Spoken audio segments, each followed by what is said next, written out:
Hey everybody, what's going on? Yep. Happy Wednesday. Here we are once again talking about yet another shit show of a topic. Yeah. This one won the vote. By quite a significant margin. And American military just said, I'm so happy this topic won in the weekly poll. Child beauty pageants should be outlawed. They're pedo paradises. Yeah, I think they're pretty fucking gross. And I will say, I don't know about how they're perceived. I know they're mostly a big thing in the United States, and I think they're kind of big in India too. But in Europe and stuff, they're not, they have them, but they're not really a big thing.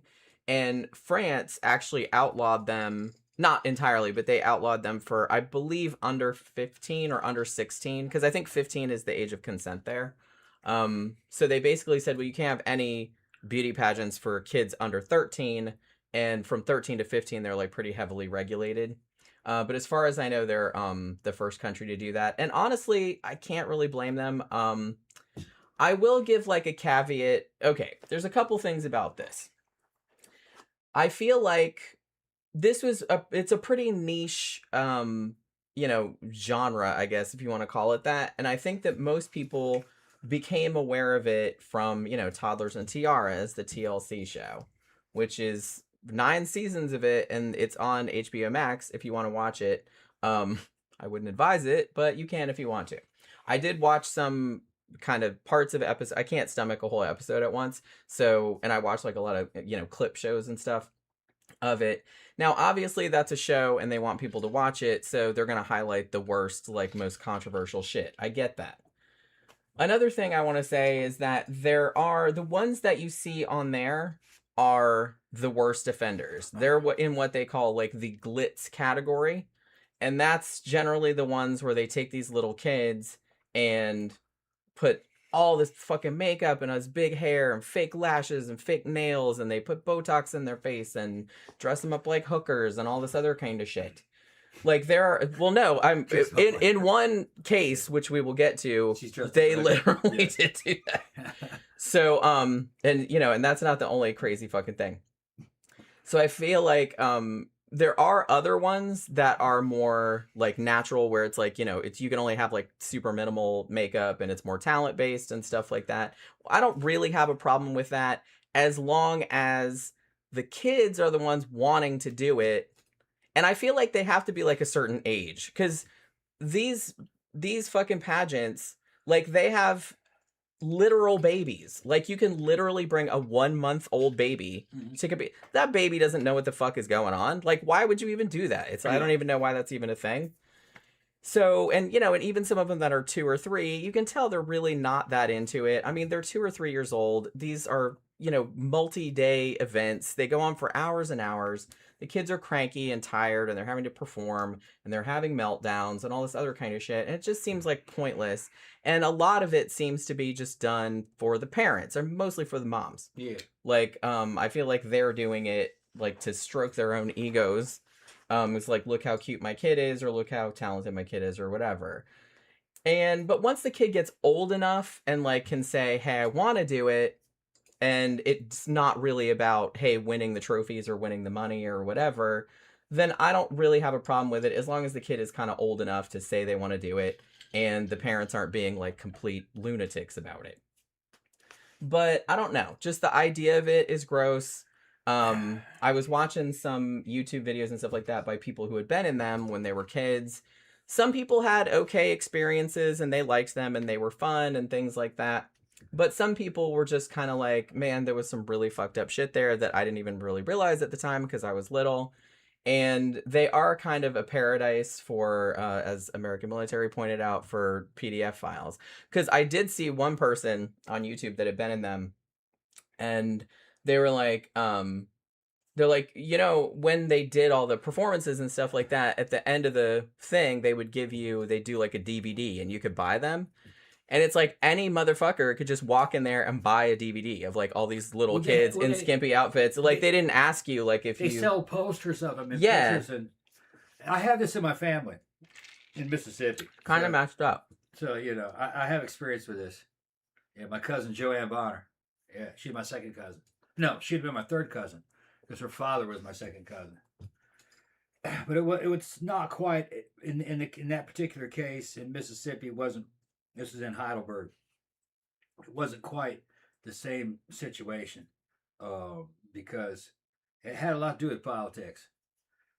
He was trying to become a local politician and he's doing a bunch of other stuff. So the more involved you were in any kind of church or community activities, or the higher profile you were, the better chance you would get elected to some of these city positions. He's running for like city politics. Yeah, so it's just kind of a thing of being more visible, like to the community, to be super well known. Right. And Joanne was the same age as me. She got involved in that when she's probably about 12. But that's old enough to pick. Yeah. You know what I mean? They're not like 2 years old where it's like they don't know she's like 12, and she would like juggle fucking fake blades and fucking dress up in fucking leopard outfits and then do the Southern Belle thing and could sing, and dance. And Joanne was pretty, real pretty, and she was little, her whole life. She was maybe 4'10", and she looked like a little bitty Elizabeth Montgomery. That's what she looked like. Long blonde hair and all that. And it wasn't her mom. It was her dad.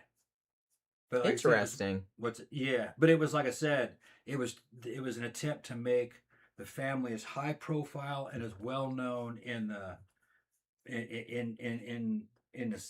town.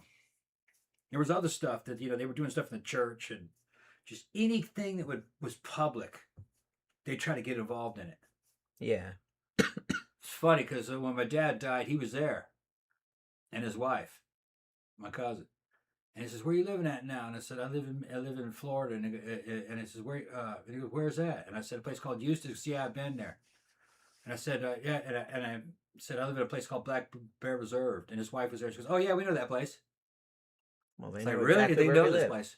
She says, "Yeah, we almost bought a house there." Small world, isn't it? Yeah, weird. But he got it.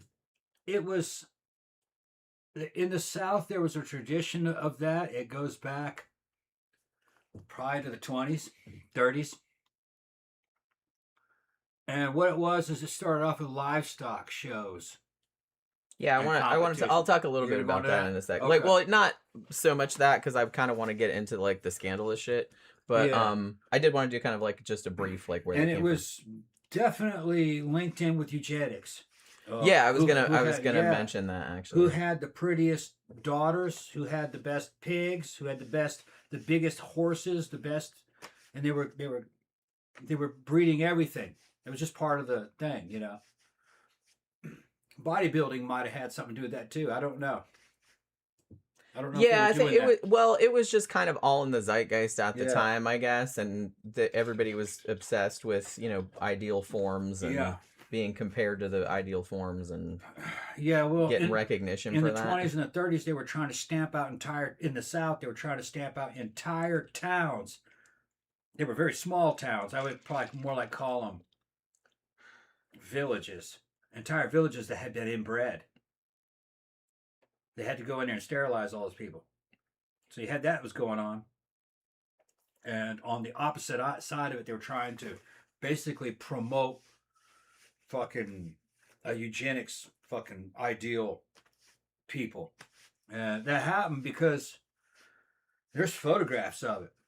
Some of these towns didn't have roads that left them. So in other words, every road eventually just led back to the same town. It was spooky when you think about it. So there was and it had been going on for over 100 years. So there was everybody was related to everybody. And then fucking roads would intersect and eventually link up with them, and you'd find these pockets of people that had been inbred. And then they had a whole campaign to go in there to sterilize all them people. There might have only been 20 people, 30 people, but they were all the same family. Yeah. Spooky. That's pretty messed up. It's fucking spooky, yeah. CB says this shit is banned completely in the UK. Like I said, I can't really blame you guys, honestly. Especially after watching some Toddlers and Tiaras. I didn't watch it when it came out. I had heard about it. And, in the spinoff, Here Comes Honey Boo Boo. And then there was a bunch of spinoffs with her mom, Mama June, who was a whole shit show by herself. And, which I will get into. But, I'm not a big reality show person unless it's like a cooking competition or making Halloween cakes or something. I love that shit, but it's just kind of like reality show. It's like people being catty and bitches to each other. I'm not really about it. And this was like the worst example of that. Like some of the moms in this, like I don't blame the kids. Most of them are just little, and it's like yeah, they're gonna have tantrums and yeah, they're gonna do this and that. But it's just kind of like most of the moms on this fucking show were fucking horrible. And I would say, like, some of the shit that they did on the show, I would call that abuse. And I don't really know why nobody said anything about it on the show. Yeah, there was controversy about it at the time.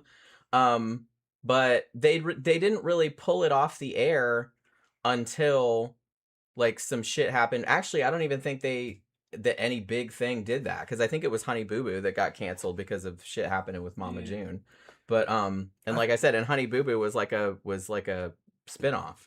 I think what ended up happening over the years, because these things like they started, I think, in the 20s and 30s. And I think what happened over the years is it became a thing that single mothers trying to live vicariously through these little daughters of theirs were trying to do. They were trying to get famous through these daughters. Yeah, big time. And that was definitely the vibe. I get the vibes that these were a bunch of like raging narcissists. Yeah. Who, and not all, okay, I know it's going to sound a little uncharitable, which is something I noticed, because some of the moms of the pageant girls on the show were completely fine looking women. But a lot of them, not so much. Like a lot of them were very, very overweight. You wouldn't think, because pageants, as we'll get into, are super, super expensive to do. Like it's ridiculous how much they fucking cost if this is a hobby that you have for your kid. But a lot of them came from real like rural or like working class backgrounds, and it's like they're living in trailers, and it's like, how the fuck are they getting all this money to do this shit? You know what I mean? And it definitely did seem like some of the moms, and some of them even said shit like this, which I'll get into, like almost outright, that the whole reason they had kids was so they could do pageants, or so they could, you know what I mean? So I feel like they're just all, they don't even really see the kids as separate people. They're just kind of like dolls or like extensions of them that they can just push out and like exploit and like make money off. And it's definitely is exploitation. Like I said, they're only going to show the worst examples on the show because it's a train wreck, and everybody wants to watch that because otherwise it would be boring, right? But so I feel like if it's just normal, and like I said, if the little girl wants to do it and go be pretty and whatever, and they're like, okay, we can do it, but they're not like all worried about, it's like, oh, she's gonna get famous or she's gonna make all this money or trying to do all this other kind of stuff, then I don't have that much of a problem with it, as long as the kid is older. But some of the shit that I saw on the show, like these women they were fighting with each other too. They're like putting kids down, swearing, getting these big fucking slap fights like in front of their kids. It's just like, it was super, super, super trashy. It's just super trashy, the whole thing. Joanne liked it when she was younger. Yeah, some girls did, like I said, but they tended to be older. Well, what ended up happening is it sends them up. Yeah, well, she was like 12 when she started. Yeah, and that's fine. I don't really have an issue with that. And then she stopped when she was probably about 15 or 16. And she ended up, she mentioned it one time when I would see her, you still do this pageant? I ain't doing those stupid pageants. And she was real bitter about it. And I kind of put two and two together. What had happened is just that other girls started to win. And then when she started getting into like junior high and high school, she realized that there were other girls that weren't in those pageants that were prettier than her. Yeah. And they weren't, you know what I mean, and were more popular than her. So I think she thought it was going to be easy. She was used to being treated a certain way. Like the prettiest girl in the room. Yeah, in the pageant circles. Right. But it was just in the pageant circles. Yeah, once she got out in the wider world. Yeah, like small fish in a big pond. She was, during those years, she was being tuned to win in the pageant circles. They're trying to make judges happy, and they're looking for something totally different than what other kids are going to be looking for in high school. Yeah. What would make you win in a pageant would make you a dork in high school. Probably, in a lot of ways. Like I said, it depends on what type of pageant it is. This is in the 80s. Yeah. Because I kind of feel like mostly the problematic shit that we're talking about is the quote-unquote glitz pageants, which is all the super over-the-top shit. Like I said, there are some natural ones, and there are other ones like that, which tend to be less problematic. Although, like I said, I don't really see the point of having ones for kids as young as like a few months old They or all like look alike two. anyway. Yeah, and it's just kind of like it's a baby. They all Yeah. look like a fucking baby. They all look like a fucking They all baby. look like Winston Churchill. You know what I mean? It's just kind of like, yeah, some babies are slightly cuter than others, but they Yeah. all just look like fat, bald little babies. Joanne's pageants had all kinds of shit. They had to put on shows. Yeah, And some they of had these to ones sing do and too. dance and do Yeah, yeah, yeah. acrobatics, and they had to do stuff and sing and stuff. So Well, and it most of them have that yeah, component.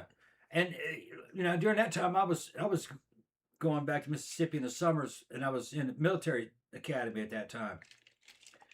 So it was kind of like a female version of military academy when I was looking at it. It was like, yeah, that's kind of like something they'd have me do, but it's like a female version, because military academy is like that in a certain way. Parades. I kind of thought of it more like, like version. when little kids are in school and like they go like play little league or something. Yeah. And like most of the time it's fine. The kids having fun. They're just playing ball or whatever. But then some of the parents take it way too far. They're getting in fist fights with other parents and stuff. I feel like that's kind of a closer equivalent. Yeah. But like I said, I think the problem arises. I mean, yes, like the sexualization of children is a problem.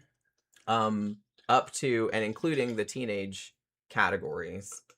But I think that most of the problem arises when the kids are just like too young to choose to do that, and when it's being imposed on them from above by their parents, and they clearly don't really want to be there, or it's not really their thing, and they're doing shit that's like borderline abusive, if not outright abusive.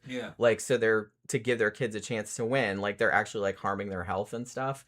And it absolutely gives these kids fucking issues, man. Because if you've seen Alana, a quote unquote honey boo boo, she talked a lot about, I mean, her family was fucked up in like so many different ways, which I'll get into a little bit, because that was kind of a big component, her having the spinoff show and everything. But I mean, that whole family was just so messed up. And a lot of it kind of came from that, because that's how they got famous.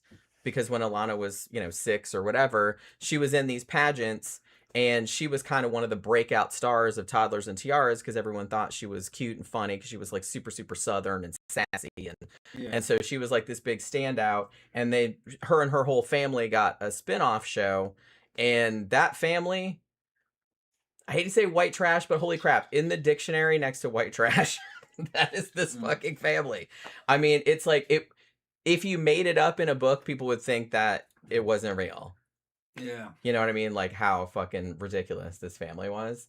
Like I said, I'm sure they played some of it up for the cameras, because they always do. Reality TV is not real by any stretch of the imagination, because they're always trying to like stoke conflict and all that other kind of crap. They used to do it on the talk shows too. Like, it's not new. Like, they used to do that on talk shows back in the 80s and 90s, and probably before that, because nobody wants to watch just a bunch of people talking around, like sitting around talking about stuff calmly. Everybody wants to be screaming and shouting and smacking each other for whatever reason. You got people in the UK fucking astounded that they've never seen any shit like this, and fucking it's illegal.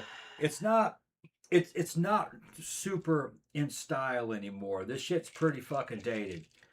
I feel like after the Toddlers and Tiaras and Honey Boo Boo controversies, I feel like it got a lot less. They're still doing them. Don't get me wrong. But I feel like the luster of it like has kind of come off. And I think most people, I don't know really what the poll is, but I feel like most people nowadays kind of think it's pretty creepy and pretty gross. In the early 80s in the South, it was just kind of like a basic thing that had been around for a long time. People didn't really take it that seriously. And it wasn't as over the top as what she was talking about with the Honey Boo Boo stuff. They were pretty restrained in what they were doing. Most of it had to do with like a final judgment thing that would happen, and they were dressed up in these big like Southern Belle ball type outfit, like they're getting ready to fucking like something out of Gone with the Wind. That's it was kind of like Miss America, like Teen Miss America. It was like that, but it was very Southern looking. Yeah, and I'm sure they still have that now, because the thing about it is that they covered a few of them on Toddlers and Tiaras, but those were just kind of the best known ones. I think there's still something like, maybe this was from a couple years back, but there's still like 5,000 I mean, this is not any beauty pageants, just child beauty Yeah. pageants, like under 18. Yeah. Still operating. Most of them are kind of smaller and regional. And, you know, they'll have like, just like anything else, it's like you win a few regional ones and then there's like a bigger one, like that state and all that other kind of stuff. And it's still billions and billions of dollars, the industry. It's like $5 billion a year or something like that. Like the amount people pay to be in this shit is fucking ridiculous. And like I said, it seems like a lot of the families that are in it really don't look like they can afford it. Yeah. Is what I'm gonna say. They're just living vicariously through it. And yeah, and make no mistake, Mr. America, Mr. Universe, and Olympia, but that's all bodybuilding shit. There's not a support. It's a beauty pageant. It's a male beauty pageant. Well, yeah. That's all it is. But like I said, so I don't similar to this. I don't really have an issue with those. Yeah. Or even like adult beauty pageants. Older stuff. Yeah. Because, you know, they're adults. Yeah. Like if you don't want to do it, don't do it. You know what I mean? Yeah, they're still kind of weird, but it's just kind of like, whatever. Kind of going out of style, even it's going out. Does anybody even watch Miss America or anything anymore? I mean, I'm sure some people do, but Olympia is still around, but Mr. America, I don't think that's around anymore. A lot of the IFBB bodybuilding competitions, it's kind of like, yeah, you get street cred for that, but all the action's actually happening on Instagram. Yeah, I feel like most of it's kind of moved. It's kind of, that's old hat shit. And I feel like even in child beauty pageants, a lot of, I mean, they still have a fuck ton of child beauty pageants. Like I said, don't get me wrong. But there's still absolutely a culture around it. But I feel like a lot of it has moved more to like, you know, cute kid photograph kind of like online, like where you just send in pictures and like they judge that instead of doing stuff in person. Yeah, and bodybuilding now has gotten to basically be cosplay. They're dressing up and shit. Like, really, my favorite one, Kai Green. He's big old black. He's fucking huge. Big old long ponytail. He dresses up in, like, executioner robes and puts on a whole, like, you know, so there's, like, it's, like, expressionistic dance and shit. You know, they would have never done that a long time ago. You know, it would have been real formalized. And it's because nobody really cares about judges that much anymore. You just care about hits on Instagram. Yeah, you just kind of care if the public are watching you. Yeah, and can you have your own show? I mean, he goes to China and puts on a show. Yeah, you can get validation that way. Yeah, you know, you don't need to have. You know, if Kyle go to China and get up on stage and all the Chinese are tripping out and he's putting on his show, and because they don't ever see anything like that in person. You know. Camp Guy says, my daughter took dance classes, ballet, jazz, acrobatics. Yeah, I did that too when I was a kid. I liked it. But, you know, I was older. I was like, you know, 10, 11, something like that. And I wanted to do it. And said, and he's saying how the whole dance troupe took a tourist trip to South Korea and danced in public. And she didn't do any beauty pageant stuff. Yeah, I kind of feel like stuff like that that's like athleticism or competition. I don't have any issue with that really, especially if the kid initiates it and wants to do it on their own. There's still, I mean, because there was another reality show. TLC has some shitty reality shows, you guys, called Dance Moms. And I saw a couple clips of that too, because I saw one video that had kind of stuff from Toddlers and Tiaras and Dance Moms, because Dance Moms also had like some horrible pageant mom type shit going on. And so they had some clips from that. So there is some toxic shit going on in the youth dance competition thing too, especially as regards to sexualizing young girls and putting these skimpy ass costumes and like making like 3-year-olds twerk and all this other kind of crap, which is fucking horrible. That bad, 3-year-olds? Yes, twerking? I'm telling you, it's like it's worse than you imagine. Yeah, okay. That would have never flown in the 80s. It's worse than you imagine. And the fucked up thing about it is, like I said, I was watching like all these different, there's like a good like iceberg video of like disturbing shit from Toddlers and Tiaras. And some of the shit on there, the thing that infuriated me the most, was that a lot of the moms, like even when they got pushback, like, man, that is so fucked up. Like, why would you do, like, even from other moms or from the media or whatever, they would act like there was absolutely nothing wrong with it. I'm just like, what the fuck is wrong with you? You obviously had your moral compass go astray somewhere, because this shit is just not okay. It's not okay.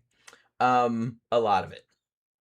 So yeah, but yeah, I mean, I did dance. I was in chorus and we would go into it. But like I said, I wasn't dressing like a hooker or, you know, twerking when I was 3 or anything like that. So it's just, you know, I was a little bit older and it was something I wanted to do. And it was more competition type stuff. I'm not saying pedos can get off on it, but pedos might get off on everything, you know what I mean? But I'm just saying it's like it's not a great idea to encourage it by having these little girls. I mean, they do have boys in the pageants too, but obviously, most of the sexualized shit you see is girls, right? I mean, that's just how the fucking shit works. And I don't know. And it's so having these little girls like dressing up in these horrible and having shit like babies and having like the bikini era like for babies. I'm just kind of like, I don't know, man. That's just weird. Like, why would you even do that? Like I said, it's a baby. They don't fucking know what the hell is going on. They know where they are. They're just kind of like, I just want something to eat and I want to go take a nap. Like, where the fuck am I? Who are all these people? What is all this music playing? Why am I wearing a tiny little bikini? You know what I mean? It's just kind of like, I don't know. I kind of feel like a lot of the parents think like, oh, it's not a big deal, or you guys are the ones sexualizing the kids, not us. Like, we just think it's cute and sweet and all this other kind of stuff, like trying to make us seem like we're the perverts for saying something about it. But it's just kind of like, why would you want to put your kids in harm's way like that? That's what I would like to know, you know? Because I'm sure, yeah, a lot of people watch Toddlers and Tiaras. Like, a lot of people hate watched it. A lot of people watched it because it was a train wreck, like I said. Because they love watching like bitchy moms like slapping one another and all this other. They liked the drama, but I'm sure there was a not insignificant portion of that audience that was creepy old men. You know, we can't pretend that that doesn't happen. And it's like, why would you want to make it easier for them by just like doing this kind of shit? I would never. I don't have any kids, but it's like I would never in a million years put my daughter in any of this kind of shit. You know what I mean? Never. It's too much. It's just too much risk. It's just too gross. And like I said, it's just not, I don't know. Like I said, unless they really, really, really wanted to do it and they were old enough to pick, it's not what I would choose, honestly. But, what are you going to do? But like I said, if they're 2 or 3, they don't know what the fuck's going on. They're just doing what mom wants them to do. They're just trying to get validation from mom. Yeah. And it's just, so, and I'm telling you, like, some of the clips that I watched from Toddlers and Tiaras, some of that shit was legit heartbreaking. And I was just kind of like, man, did those girls turn out okay? Like, I know one of them didn't. I'm just going to say, like, at least one of them. But, and Honey Boo Boo, she's doing all right. But, she had a lot of issues, too. But, I just kind of feel like a lot of them are probably in therapy now. Or should be. I mean, because I'm like watching it and I'm just like, holy crap, like this is fucking horrifying. Some people should not have children at all. So yeah. So like I said, none of this shit's new. I mean, fucking no, it's not. The shit that they did to fucking Mozart and his sister, they were basically performing monkeys. Yeah, that's also fucked up. Yeah, I mean they've been doing it for fucking thousands of years. But see, the thing about it though is that that's really no excuse because we know better. Like back then, or do we? I don't think no. Some people don't. Yeah. Well, we should know better. Yeah. We should know better. At least we know like the long-term mental health effects of treating kids like that, shit like that, like better than they used to. I kind of feel like a long time ago, people still thought of their kids as just like little them, like little extensions of them rather than people on their own, you know what I mean? Like their own people. So they were just kind of like, well, you're just going to do what I want you to do. And you're just going to impose yourself on this kid because that's yours. You know what I mean? Yeah, like it's called raising a child. It's your possession. That's what they called it, raising a child. Yeah, like it's your possession. I kind of went through that. Yeah. Yeah. They tell you where you're going to go to school and what you're going to do and this and that. And obviously, to some extent, yeah, it's a kid, so you have to give them structure. You can't just let them run wild. Right. Yeah. I'm just saying that you have to understand that kid is not you. And it is not an object, and it's a person. Have the same taste as you. Yeah, and it's just kind of like you kind of have to, within parameters, like let them find their own way and let them be who they are instead of being what you want them to be. That's gonna fuck them up, and I kind of feel like that is what these people are the worst ones are doing to their kids. They're basically saying to them, "Well, you have to be this way, the way I want you to be, or I'm not gonna love you." It really came across like that to me, like a lot of these moms, and a couple of dads too. But I mean, it's mostly the mom. The way I sensed it is that the parents didn't have any life. So they were trying to live a life vicariously through Oh, this kid, big time. kind of like it was a remote control little avatar of them. Yep. And they're actually receiving love and admiration through the child By proxy. because everybody by proxy. They call it princess by proxy. That's princess what they call proxy. it. Because the little There's a girl's name a for it. princess, the mom is a princess. Yeah. That was how I picked it. Yeah, like I said, there's a name, princess by proxy. That's what they call it. It becomes kind of a symbiotic relationship. The kid is in the middle of this feedback loop. You know, trying to get adoration from the crowd and the mother. So they got this little princess fucking dynamic that it's not healthy. No. Because it's an artificial world. The real world isn't like that. That kid is only getting that in the pageant scene. My cousin went through it. Yeah. Zach. Other kids didn't give a shit that she was in a pageant. Yeah, there's like, okay, good for fuck you and your pageant. They don't care. No. Zach gave us a super chat. Thank you very much. I worry about all the women who didn't get their wedding, prom, and graduation due to the pandemic who are going to ruin it for their kids by trying to live through them. Yeah, that never occurred to me, but yeah, that might be absolutely a thing. That might be. But like I said, man, please don't. That's a whole other ass person. Please do not, like, impose your bullshit on this innocent fucking child. Like, it's like they're going to get to do all the stuff you missed out on. It's like, maybe they don't want to fucking do that. They're not you. You know what I mean? It's just, it's so messed up. And I got so much of that from watching these clips that he's like, these moms are clearly, I mean, all of them that I saw, I mean, because I was watching the clip show, like the clip shows that were like, you know, the worst of the worst. So all these moms were just like horrible, raging narcissists. And like the shit that they said to their kids, I was just like fucking horrified.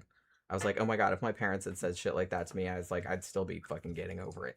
You know what I mean? They weren't real well developed. No. From the ones that I saw on those documentary type shit, you're like, that bitch fucking, she's psycho. Yeah, they were all kind of nutcases. Oracle says, oh, she said something kind of interesting here. She said,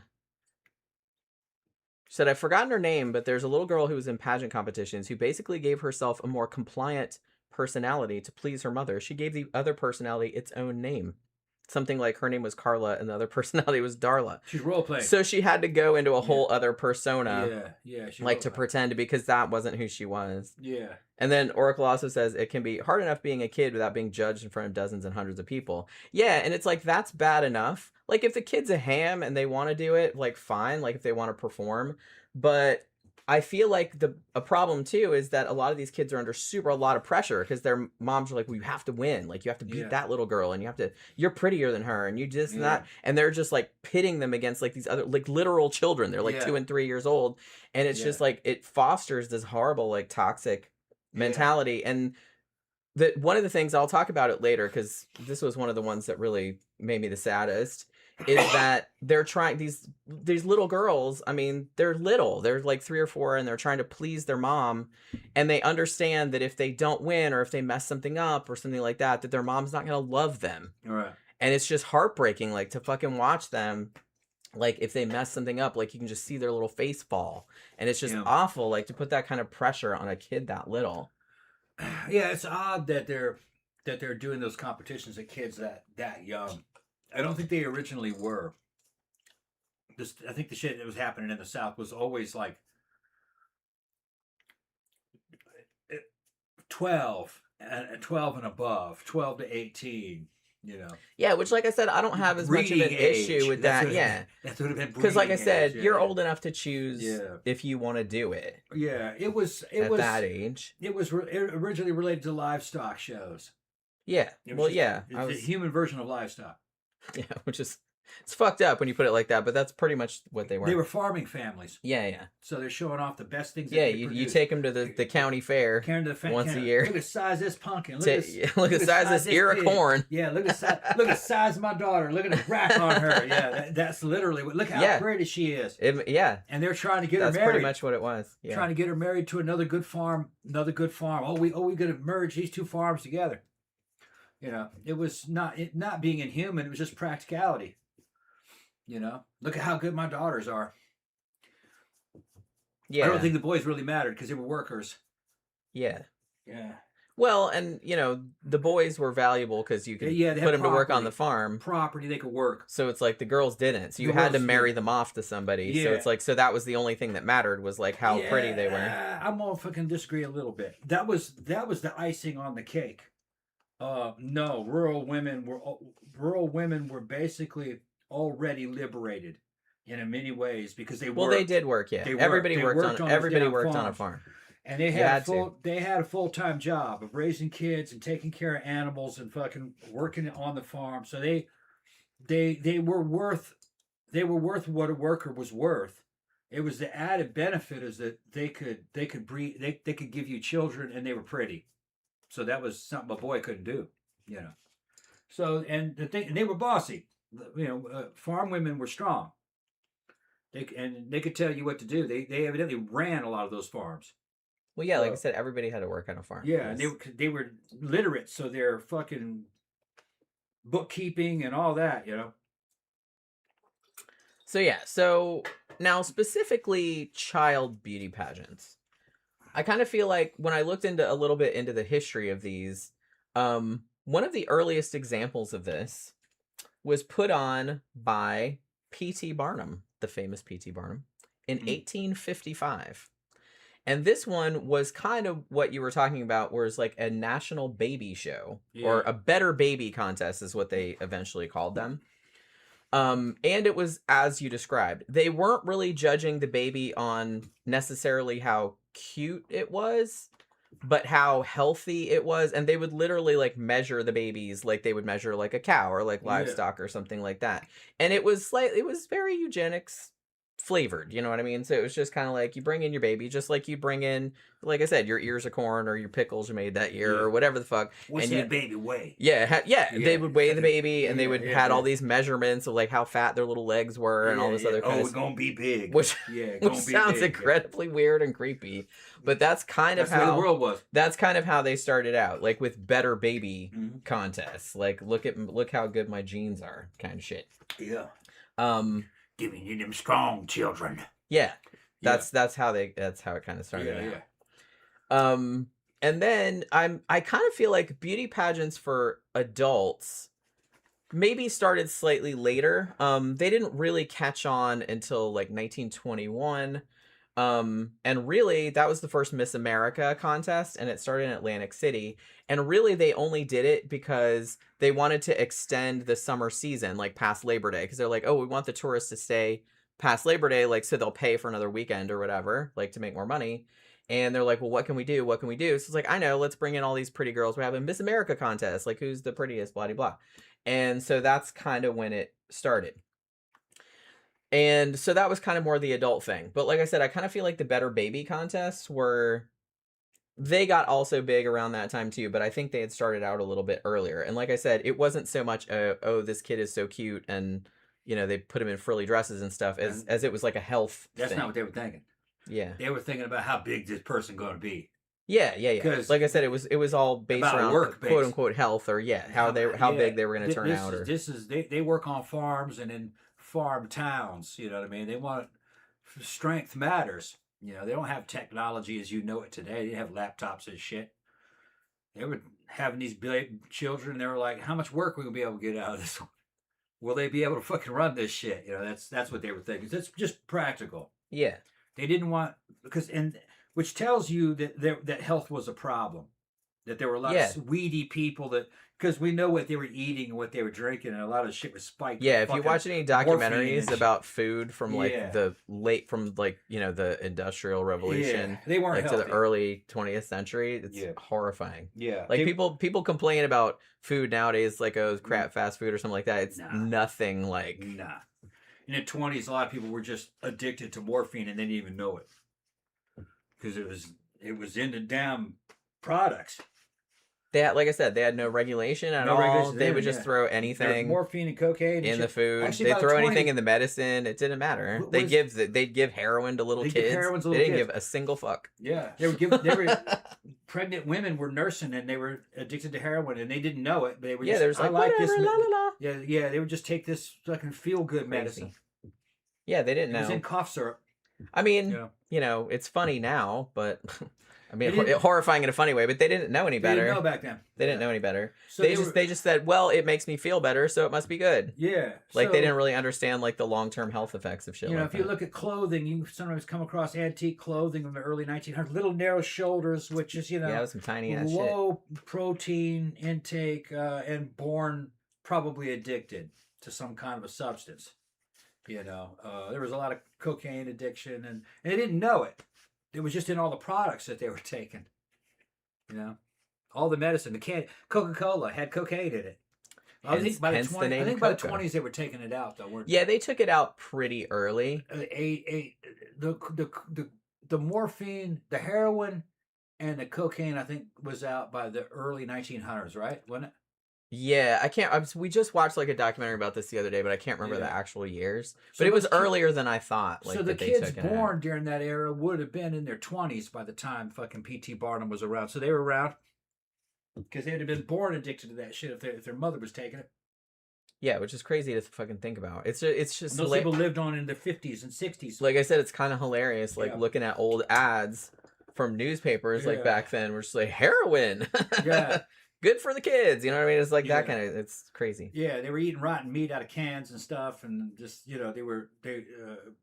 had a fucking bad diet, you know, especially in a city. You would think in the city, it'd be better. Oh, out in the country, the country people were a lot more healthy than city people because they had access to cleaner water and fresher food. In the city, you were fucked. Well, yeah, because they had to get it from somewhere, and it's like by the time it got there, because it took, you know, they didn't have refrigeration or anything like that, so a lot of it was rotten by the time it got there, and you had to eat, so you had to buy it. You know, in the South, pretty much every working class house was a farm, and they had crops out in the back and animals, and they ate fresh food. They had good food, even though they may have been poor, they were eating better than a lot of rich people.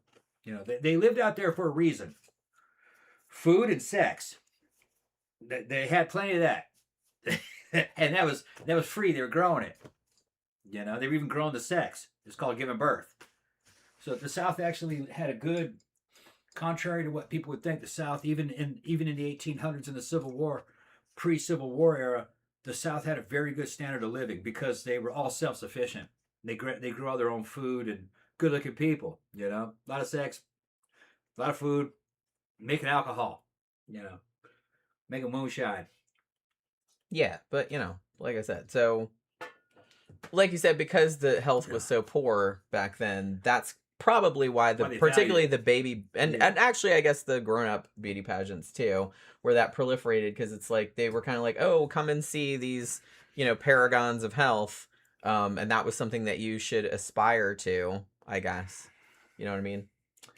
So. Yeah, they were trying to give examples. Yeah. Like, this is the ideal. So, yeah, so, you know, so you have the first Miss America in 1921, and you also still had these kind of better baby contests or baby parades or whatever. By the time the mid-century came around, though, especially the ones with younger kids kind of started to decline a little bit, mostly because of polio. People didn't want to catch it and shit like that, so it's like they didn't really do them as much. But then the kind of what we think of as like the modern child beauty pageant, not as crazy as the ones you see nowadays. But they kind of started in the 60s. And they started like a younger version. They started like Little Miss America. That was also in New Jersey. And then they had one called Our Little Miss in Miami. So they were just kind of doing like younger versions of the grown-up women ones. They're talking about JonBenét. Yeah. We did a whole show on JonBenét. Yeah. And you guys were talking about what happened. Man, I looked at that case several times from different directions. I think it was her brother. And parents were defending him. Yeah, it could have been like some pedo that had something to do. I mean, that wouldn't shock me. Nobody got in and out of that house. But I don't know. It was somebody inside that house, and the parents were protecting. So that can only be one person. Yeah. High Desert says, there's good evidence Charles Lindbergh offed his kid because he didn't think it was perfect. Interesting. I thought we did a show a long time ago about the Lindbergh kidnapping.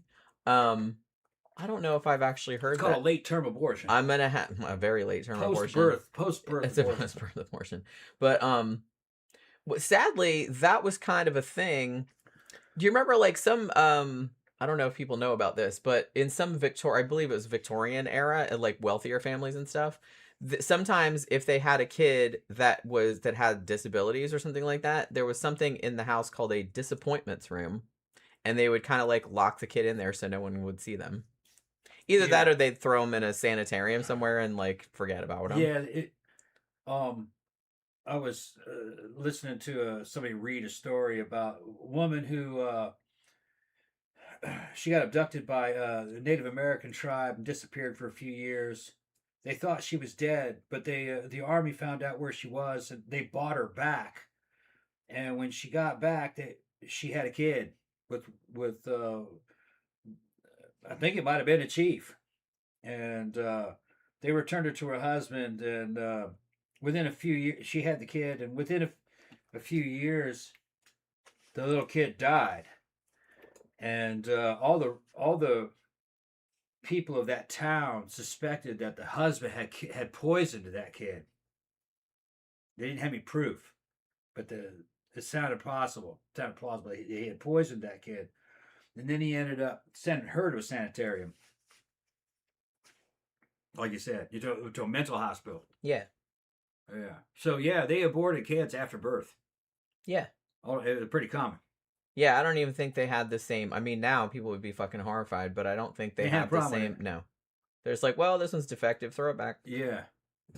Or like stick it, they would either like smother it or poison it, or they would throw it in a hospital somewhere, and like I said, because it wasn't what they wanted. The story is that it got sick and it got worse and then it died. And most of the people believe that the husband was responsible.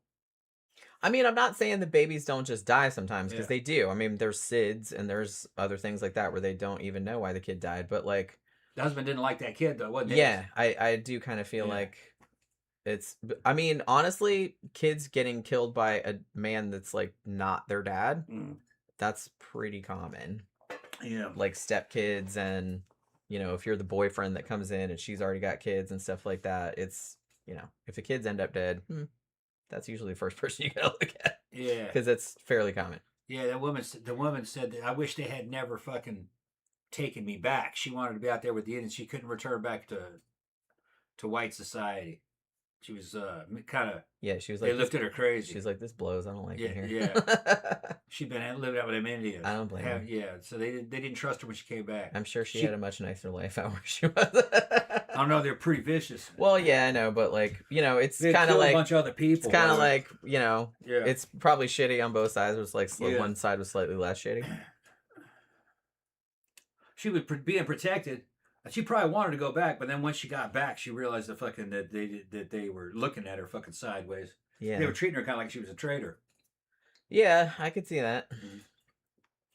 Okay, so, but yeah, all right. So you have like, the kids pageants kind of proliferating alongside the adult pageants, and I kind of feel like the 60s and 70s there was kind of like an explosion in them, and that was kind of when we got the shift from originally kind of more health focused, or not even fitness focused, but just like, oh, look at this healthy specimen, to more kind of glamour and talent competitions and that kind of stuff.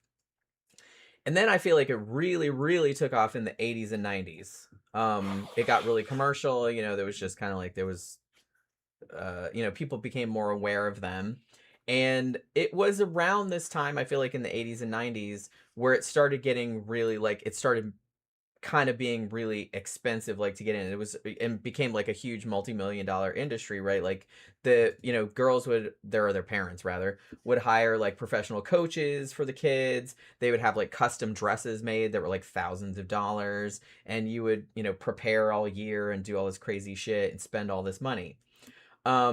Now I kind of feel like when JonBenét Ramsey got murdered in 1996, obviously that kind of threw the spotlight on that kind of subculture, and it sort of made it lose its luster a little bit, and it sort of went downhill for a while. But then I feel like when Toddlers and Tiaras started airing, like it kind of got back into the mainstream again.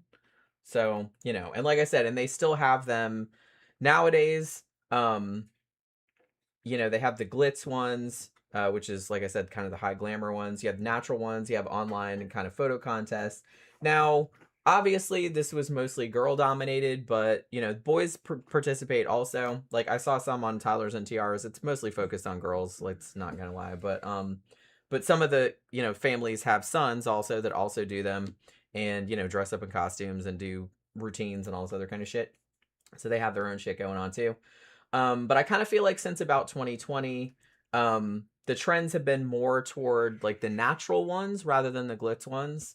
You know, where, you know, you're only allowed to wear like mascara and lip gloss or something like that. Like you can't do these crazy fucking elaborate like professional makeup and hair extensions and all this crazy kind of shit like they do. Spray tans and all that. So that's kind of become a lot more common. But, you know, like I said, they're still around. Now, Toddlers and Tiaras obviously isn't on anymore. Honey Boo Boo isn't on anymore. That got canceled. But, you know, they're still around. Now, see, most of these, like I said, they do have, it's crazy to me that you would have a beauty contest, because that's what these are, for literal babies. But they do. Like, pretty much all the glitz ones for sure have a category. They said they usually call them something like baby miss or something like that, and they're usually like kids under a year old, you know. So 0, you could literally pop a baby out your cooch. Damn. And take it to be in the fucking, I don't, there's no rule against it far as I know. Even it's still blue, the umbilical I know it's still got the umbilical cord dangling. You could just write it as like, look how cute this fucking baby is. I literally just gave birth to it. Yeah. Put a crown on it. You know what I mean? It's like, it's so messed up. It's just, this whole thing is so messed up. I wish I was born with a crown. That'd be awesome. Get a picture of that shit. I had a very funny mental image just now of you, like your body is a baby, but you have the same head that you have right now. So it's like your head right now, but like on a baby. You always have the same. I always had the same. But on a baby body. Okay. Yeah. And then like somebody like putting a crown and a sash on you. Yeah. And me looking at the camera for the photo. You know what I mean? Little sash. No, I'm looking insolent. Oh my god, little sash that says like fucking Little King or something, like I don't know what the fuck it says, but it's yeah, you could literally, because they have, it's literally 0 to 11 months. So I said, well, I took that to mean that you could legit take like an hours old baby and run across to the Hilton or the Sheraton across the street and put that baby in the fucking crown and a cape, a scepter. Yeah, get some roses and a big trophy and put shit. Put him on a little bitty throne. That's little throw like this big. Put the fucking baby on it. Oh my god.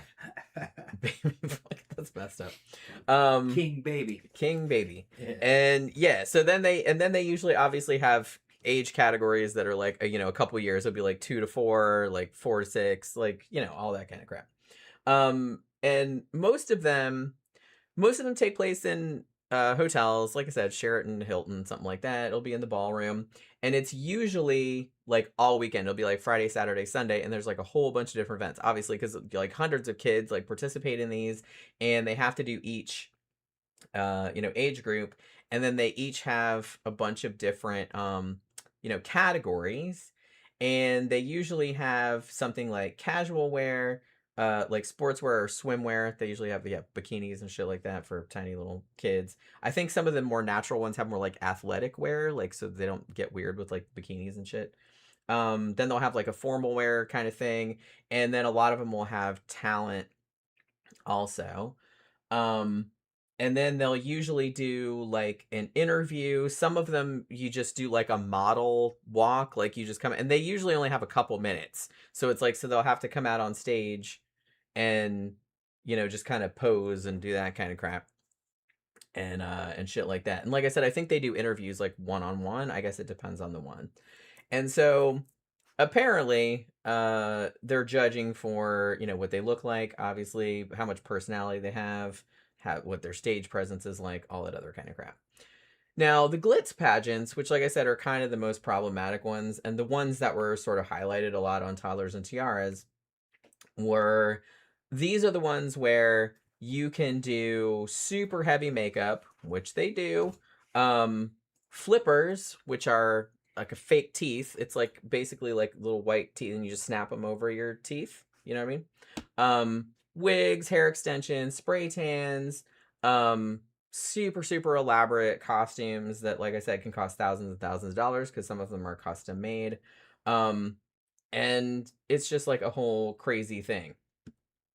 Also, a lot of families will hire, like I said, coaches for their kids, like to make sure they're going to do the best possible thing. They get professional photos and videos, and it's a whole thing. Like, and I was watching this one YouTuber, Jesse Dean, and he was like, he's transitioned now, but you know, he grew up a little girl, and his mom stuck him. The shit he says about his mom is pretty hilarious. Yeah, and he calls her Linda because I guess that's her name. But his mom like put him in all these pageants like for 10 years. Like said, I think he said started with 7 till 17, and then he was like, yeah, I don't want to do this fucking shit anymore. And he's like, here's the thing.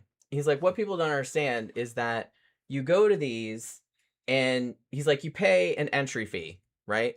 And he's like, and that could be anything from like $50 to like $1,000, right? And he's like, but what people don't know is that you also have to pay a separate fee for every category that you want to enter. Like if you want to enter the talent competition, that's extra. Yeah. If you want to submit your photos, that's extra. If you want to do, you know, casual outfit, that's extra. It's because they're all like separate little events. Yeah. And it's like, so, and you would win, you know, there's different categories, and you would win like a trophy and maybe like money. And when they were talking about how much money they won, it's like not much. It's not what they paid.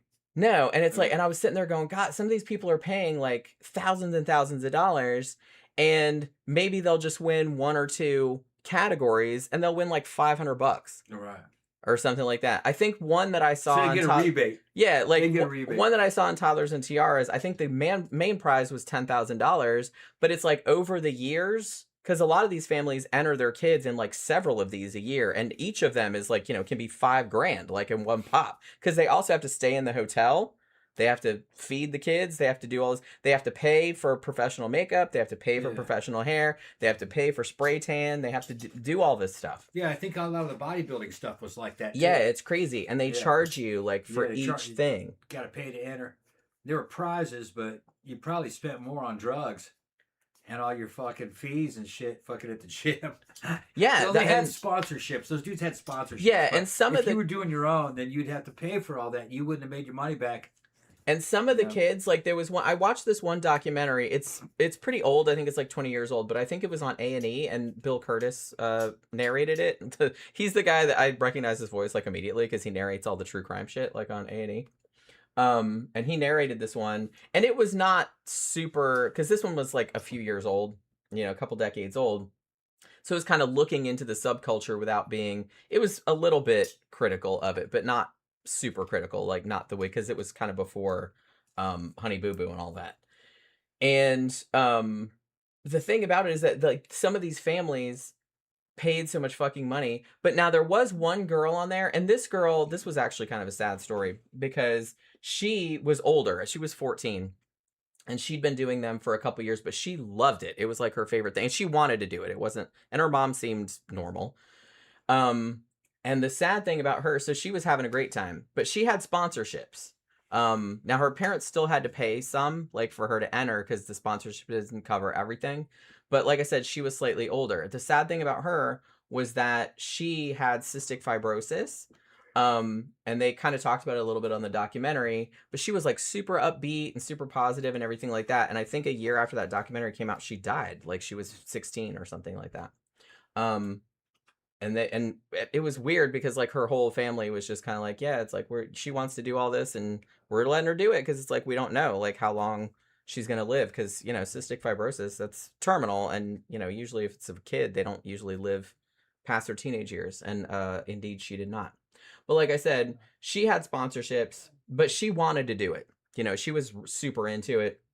and she was older, so that wasn't quite the same thing. So maybe some of the ones do have sponsorships, but I got the impression most of the families that I saw like on these different documentaries and stuff, I feel like they probably couldn't afford this because, one of the families on there, the mom said she'd paid something like $250,000 like on this shit, like not on one competition, but they would go to several like a year. Like sometimes they do like 2 or 3 a month because there's always ones going on. So obviously you have to pay to travel to it. And then they got all these fucking fees. I didn't even realize until I saw the Jesse Dean video where he was talking about it. And he's just kind of like, yeah, they charge you for everything, like every single, because like you can't win anything in that category if you didn't pay the extra fee to enter that category. And there's like a whole bunch of different categories because they want everybody to win something. It's like usually just some cheap ass trophy and the sash and a crown or whatever. And like I said, it's just very rarely, it's like only the top ones that win any cash, and it's usually not that much.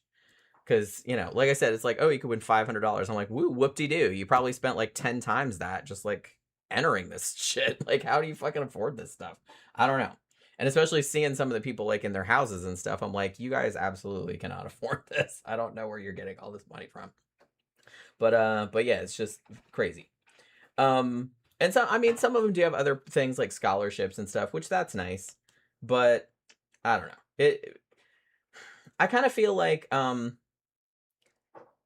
people that are really into them, like the moms and stuff like that, they'll always kind of justify it by saying, well, one, it's just fun for the kids. They want to do it. And it's good for them. Like it gives them confidence and, they learn to be more assertive and, they learn to like be cool in front of people and all this other kind of stuff, which, that's great. But there's other ways to achieve that. Like rather than, putting some $5,000 kind of tart looking thing on your 3-year-old and parading her around in front of a bunch of middle-aged judges, which just seems a little weird. I feel like there's like other ways to do that, like to up their confidence and stuff. But maybe it's not my subculture, and maybe I don't understand. You know what I mean? But still. So yeah, so I kind of feel like after the JonBenét Ramsey thing happened in the mid '90s, there was kind of a decline because people were like, wow, what the fuck? Because people thought maybe the whole pageant thing had something to do with it, and people it highlighted that subculture a lot, and people thought it was weird, which it is.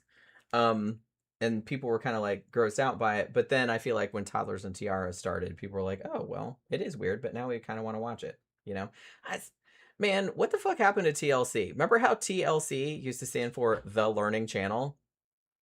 And I saw somebody commenting like on something earlier today. It's like, well, I guess we're learning how not to be like from all the shows that they have. I don't know what's on there now because I don't watch it. I don't have cable, but you know what I mean? I just kind of feel like the shows they had on there were just very clearly just these reality shows where they seemed really exploitative to me, like a lot of them. Because it's like, hey, look at these freaks.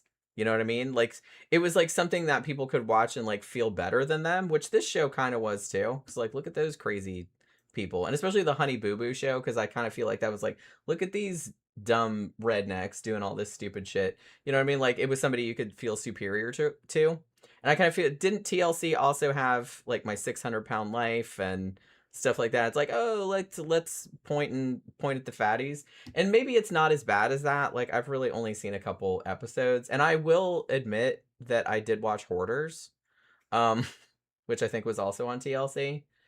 But I kind of was interested in that because my grandpa was a hoarder, and so I could kind of like see, and I was kind of interested in like what the mindset was. They always just make me mad when I watch them, though, because I'm just like, just clean up your shit. Why is that? You know what I mean? Although some of them are so bad that I'm just kind of like, oh my God, just burn it down and start over, because it's like, I can see how you would, if it got so bad, you would just get so overwhelmed. You're just like, fuck it, I can't even deal with this right now. Like, I get it. But it is very frustrating. It's frustrating to watch, especially, like I said, because I knew somebody in my family that had that was a hoarder. So I think that's kind of why I was interested in that show. But like I said, it's also, I'm not gonna lie, I'm not any better than anybody else, but I do kind of feel like a lot of these shows are, you watch them because it makes you feel better than somebody, like superior to somebody. So it's like, well, at least I'm not as fucked up as this person. It kind of makes you feel better about yourself, and I'm not sure if that's entirely healthy. And like I said, I've done it myself, like watching Hoarders. It's like, God, I could fucking slap these people, just clean it up. You know what I mean? But it's easy for me to say. I just I'm not said, their what a shit. scam! It sounds like a pyramid scheme with all the. It does. That's what Yeah. I thought. Because I didn't realize that you had until I watched that video. Yeah. He was like, "Yeah, you have to pay for fucking Yeah, everything." pretty much everything that exists to make money. Mm. If it's not making money, it doesn't exist. Yeah, I mean, Yeah. it's just a disgusting. You just got to keep that in mind. And everything you see, there are no charities. That's making money somehow. But I mean, I would think, because if you go to any like other convention or competition or something like that, you pay an entry fee and that's it. You know what I mean? Like that supposedly covers everything. But no, he was like, no, it's not like that. Like you have to pay for everything separate. You have to pay an entry fee too. Yeah. But then you also have to pay separately for every single category. They've got it structured like professional racing. Yeah. Every race you enter, you're going to have to pay a fee. Yeah, it's crazy. I was just like, oh my God. You're going to have to pay a fee for fucking pit. In my head, it was going cha-ching, cha-ching, Right. cha-ching. Like, just going You have to pay like to get into the racing commission that you're in and everything. Yeah, it's such a fucking scam. And it's just, and it's sad because they're just taking money from people. And a lot of these families, you can tell, cannot afford it. I don't know where the fuck they're getting this fucking money from. Who knows? But welfare checks. Nope, they don't give you that much in welfare checks. Trust me. Like, you know what I mean? It's just kind of like, where are they pulling $75,000 in 1 year, like for this kind of shit? I don't know. You they know, might have sponsors. People that work don't make that. They might be pimping. Who knows? Yeah, Lord knows. Yeah. Taking out loans and yeah, I don't know. And like I said, it seems like $5,000 for 1 hour with your child. Oh God, wouldn't that be gross? And you know what? And I bet that happens. Oh, and I bet Michael Jackson would tell you, oh yeah, that happens all the time. It's probably not super common. Yeah. But I bet it's not that uncommon either, sadly. Yeah. Michael Jackson, he had people that were trying to fucking get him and frame him for shit like that. But that didn't mean he wasn't doing it. See, that's the problem. Like Razorfist got on there and says, "Oh, they were just trying to entrap him for buying kids, basically." And fucking, he goes, "Yeah, the parents were doing that. That was the parents. That was their grift, because he was doing that." Yeah. Their guys have come forward and says, "Oh yeah, that was Jackson's thing." And like I said, we did a show about Michael Jackson, and I haven't watched the Netflix. I know there's a new Netflix documentary about it. And I haven't watched that. I probably will eventually, but I haven't got into it yet. And I don't know what side it came down on. Yeah. I'm kind of more on the side of, he did do that shit. Because, rock stars do not make fucking palaces and fill them with little Peter Pan boys, statues of Peter Pan and fucking Ferris wheels and shit like that. No. If rock stars have a fucking palace, that shit's gonna have fucking strippers and fucking pleasure waterfalls and fucking, and he's gonna have chicks over, He's got big titty statues and shit. He's not gonna have little Peter Pans drinking out of water and shit. No. That was his love object. Little white boys. That's what he liked. He wanted to be a little white boy himself. That's all it is. That it gets down to that simple. That's why he did that shit to his nose. Yeah, that was weird. That dude had issues. Yeah, he had issues. That's an understatement. Yeah, he had issues. I mean, it's shitty the way he grew up. I'm not saying he wasn't a great performer. Oh yeah, I'm not saying that either. Motherfucker. And I'm saying, and it's shitty the way he grew up. Like he had a very abusive childhood. I hated that shit, and it fucked him up. When that shit came out, I hated that shit because I liked metal. All right, but fucking Moonwalker, is that what it's called? Which one? The video that came out. Yeah. I rented it and it says, "Man, this shit's pretty good." Yeah, it's pretty good, and it wasn't metal. But I was like, "Dude, he's pretty good." Moonwalker, I think, was the name of that video. Yeah, I don't think I didn't rent it or anything like that. Yeah, I was. It's not my my genre of music, Speed King. But I can appreciate it. You know what I mean? You appreciate the talent behind it, even though Dirty I don't really Diana. listen to it. Although I hated that song though. Yeah, that was on all the time when I was like in high school or whatever. Oracle says back in the 60s or 70s. Smooth Criminal. Yeah. I sing that. Well, I sing that to Pookie sometimes. Yeah. Because she jumps up on my bathroom counter and steals my hairbands. Yeah, she's a smooth criminal. So I sing Smooth Criminal to her while she's doing it because she seems to enjoy it. Jackson was a smooth criminal. He could talk his way up into any white boy. Any little white boy, he's talking his way up into it. Nasty motherfucker. Oracle says, back in the 60s or 70s, so yeah, a long time ago, Harlan Ellison wrote a column about a child pageant. He said he thought the kids were being made to look like hookers, and the MC was caught on camera giving them a predatory look. Yeah, see, so this isn't just like a modern-ass problem. I just kind of feel like the whole idea behind it is just really unsavory. You know what I mean? Elizabeth says they have sponsors. They must have sponsors. Some of them do. Like, I think the ones that do it real regularly and kind of get known on the circuit, because it's very much a subculture. Yeah.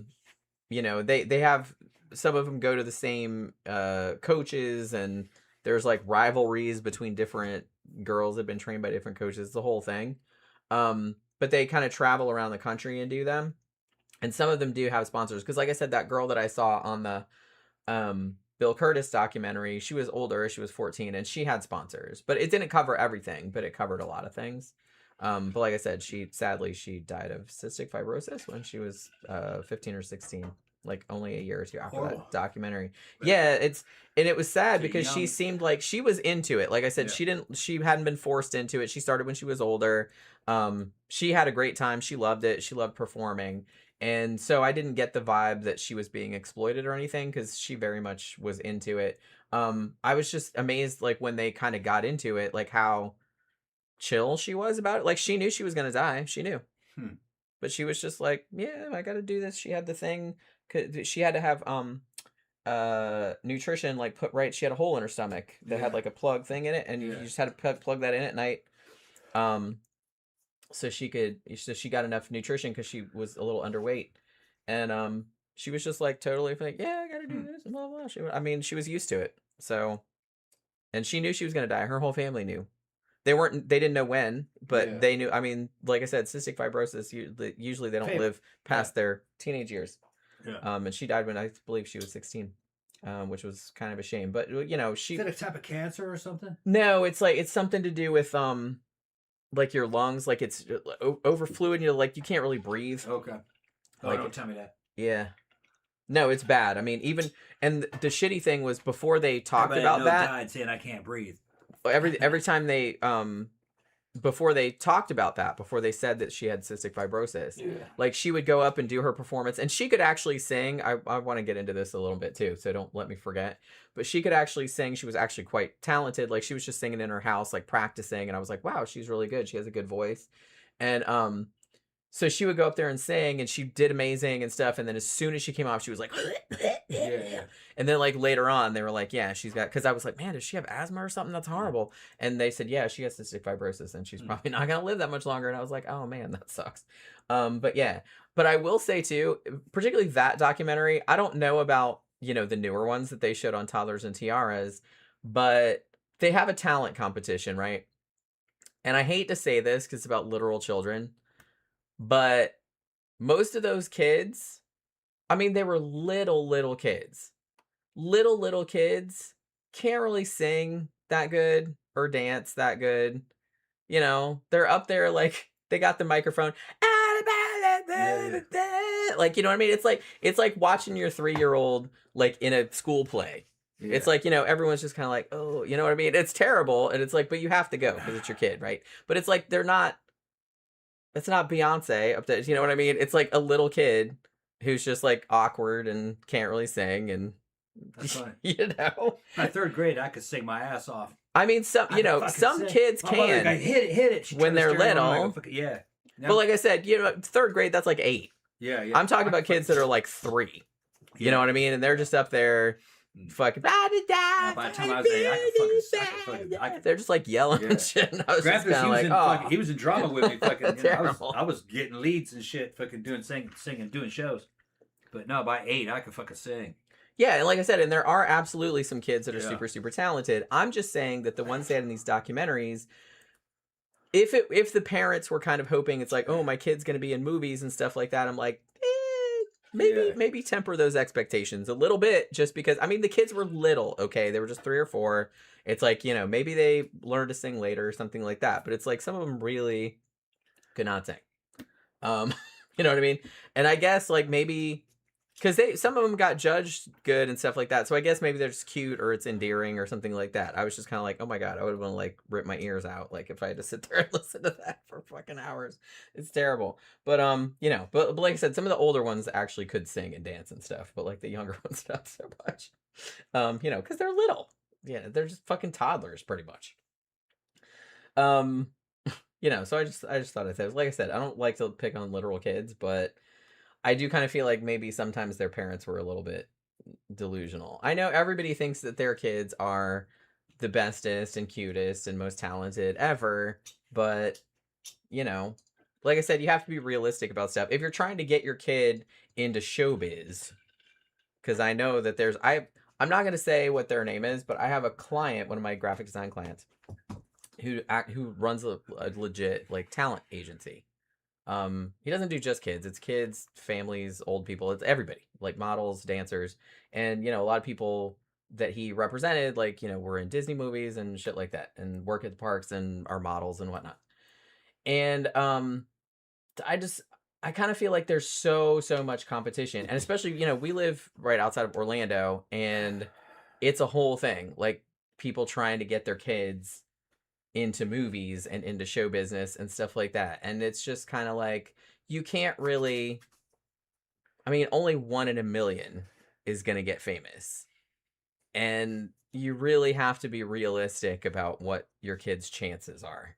And I kind of feel like I kind of feel like that's another shitty thing about doing these pageants and stuff, is that you're setting your kid up for, like, you're telling them, oh, they're the best thing ever, and you're so much prettier, you're so much better, you're so much this, that, and the other thing. And then when they lose or they don't get anywhere, they're going to feel like the world's biggest fucking failure and that you don't love them because you've, like, disappointed them. So I kind of feel like, because I definitely got the feeling that some of these parents were trying to, like, ooh, this kid's going to get famous and we're going to make all this fucking money off them kind of shit, which is terrible. They're delusional. Yeah, and a lot of the times, and I'm not saying some of the kids weren't cute, they were. That's not a pathway to fame and riches. No. I mean, like I said, it's 1 in a million, if that, like, that's gonna actually get famous enough to... Okay, just look what happens to child stars. Almost none of them turn out. Yeah, it's like, I don't really know why you would want to subject your child to that. Yeah. Why you would want to force it on them. And it's probably not going to happen anyway.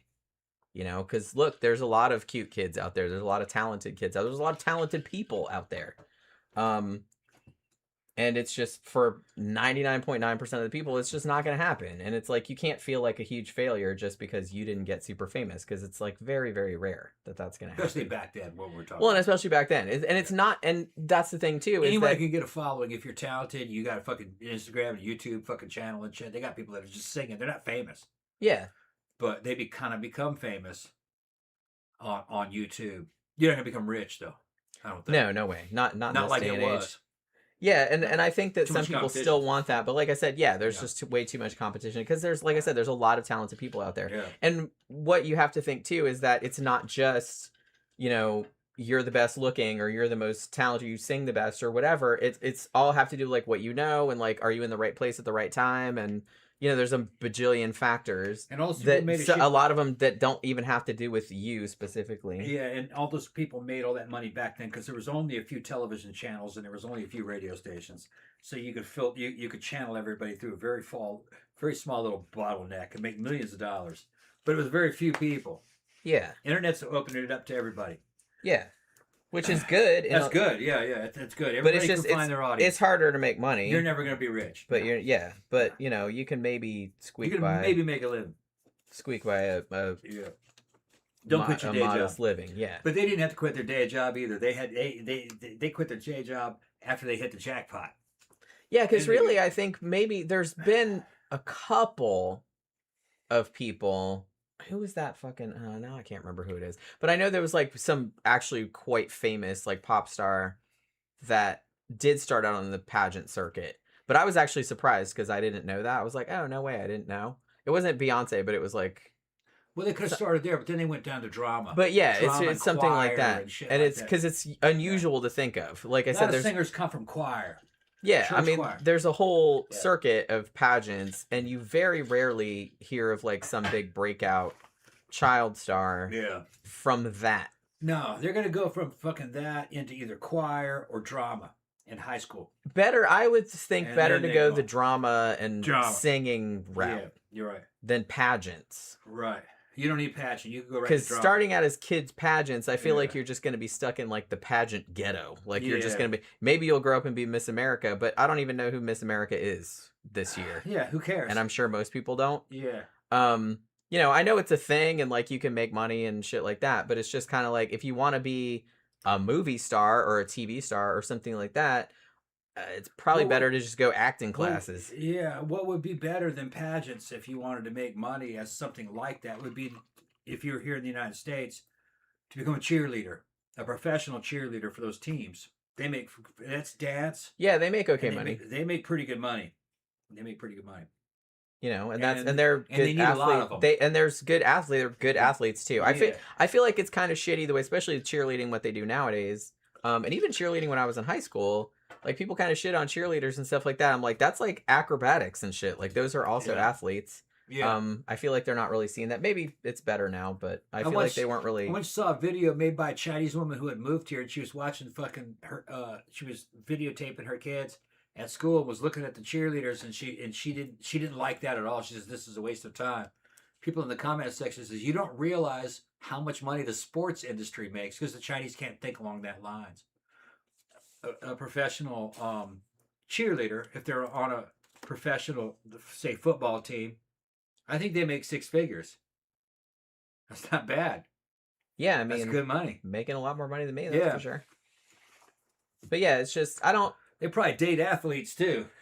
I think a lot of them do. Yeah. But yeah, it's kind of shitty to like just disparage. Yeah, they just that's not an intellectual thing. Yeah, those bitches aren't making money in the United States anyway. I feel like nobody is. Intellectuals don't make money in the United States. Scientists don't make money. You're talking about it's celebrities sad. make money. They should, but they don't. No, they don't. We have weird priorities. You know what I mean? Well, I kind of feel like it's not just us. Like, I feel like that's kind of a worldwide problem. Oracle said there's a documentary called Star Suckers. Bless you. Damn it. That looks at kids trying to get into show business. Yeah. Yeah, I always thought, like I said, it's if the kid wants to do it, I don't see an issue, even though it's kind of a toxic industry, like all around. But not everybody has terrible experiences, even though it's pretty common. But like I said, it's very, very rare that your kid's gonna get famous.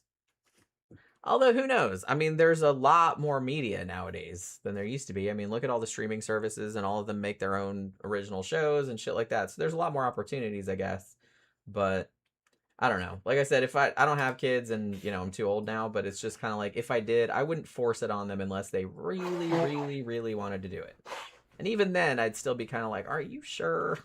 It's like, I don't know if you really want to do this or not. But I don't know. But like I said, I don't think the way to fame and fortune, other than for Honey Boo Boo, obviously, was going the pageant route. And honestly, Honey Boo Boo, or Alana is her actual name, she actually didn't really end up making much money. She was on that show. How long did fucking Toddlers and Tiaras? I think she showed up on season 4 or 5 of that. And then, you know, she was like a big, you know, kind of audience favorite. And so she got her own spinoff show. And she hardly made any money from that show because her mom took it all. Pretty much. She got a little bit of it recouped later on. But her mom, like, basically, because she was a minor, you know what I mean? So her mom took it all. Basically took all the money and spent it on drugs. You know what I mean? Like so yeah. Huh? Like you do. As one does. Yeah, as one does, yeah. So, yeah, like I said, that was a whole fucking shit show. And the thing about it is that, I didn't even realize this. I knew about Toddlers and Tiaras, and I knew about Here Comes Honey Boo Boo.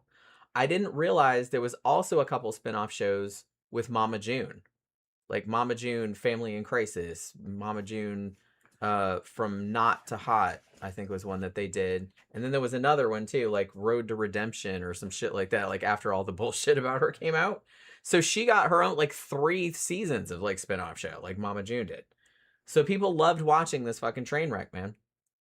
But like I said, you know, Honey Boo Boo, who, let's be real, was the whole reason for, you know, for that family like being famous and making any money, because she was the one that was on the show, right?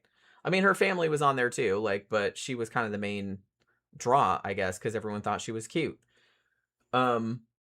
So she was the reason that her family got famous and got that spinoff show, and then she didn't even get any fucking money for it. And now like her family is just all, and one of her sisters, um, Chickadee, his real name was Anna, but they all had silly nicknames like Pumpkin and stuff. Um, Chickadee died of some rare kind of cancer. Like she was just in her 20s, 30s. I don't know how old she was. I didn't even know that. But I just found that out when I was watching a documentary about that whole Honey Boo Boo shit show like earlier today. And I was just like, holy shit. But it's like that whole fucking family is just a nightmare. But they had like 5 fucking shows like based on them on TLC. So yeah.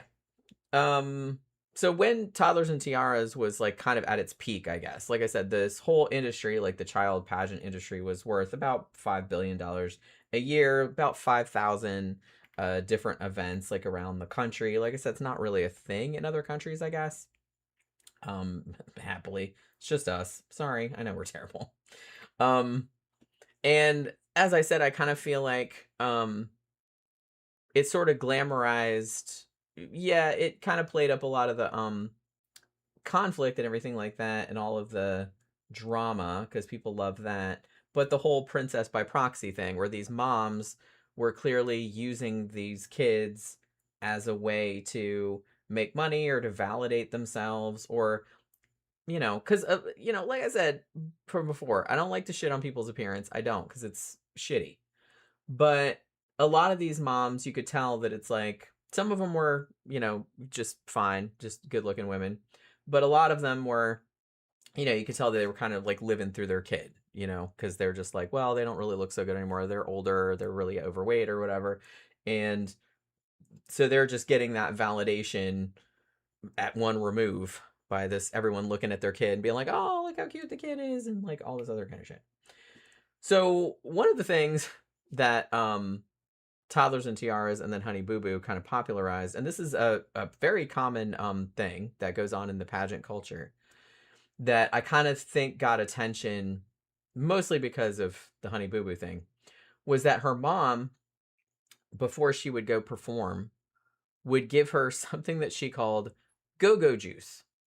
And the go-go juice was Mountain Dew, because rednecks, y'all, Mountain Dew and Red Bull.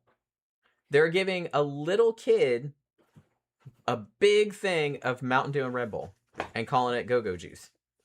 And it would fucking hype her up. Send that kid to the roof. Now, there is a thing where a lot of moms would do, and this was another thing that people became aware of because of Toddlers and Tiaras, is that a lot of moms would give their kids like a fuck ton of pixie sticks, or sometimes just straight ass sugar, like packets of sugar, and they call that pageant crack.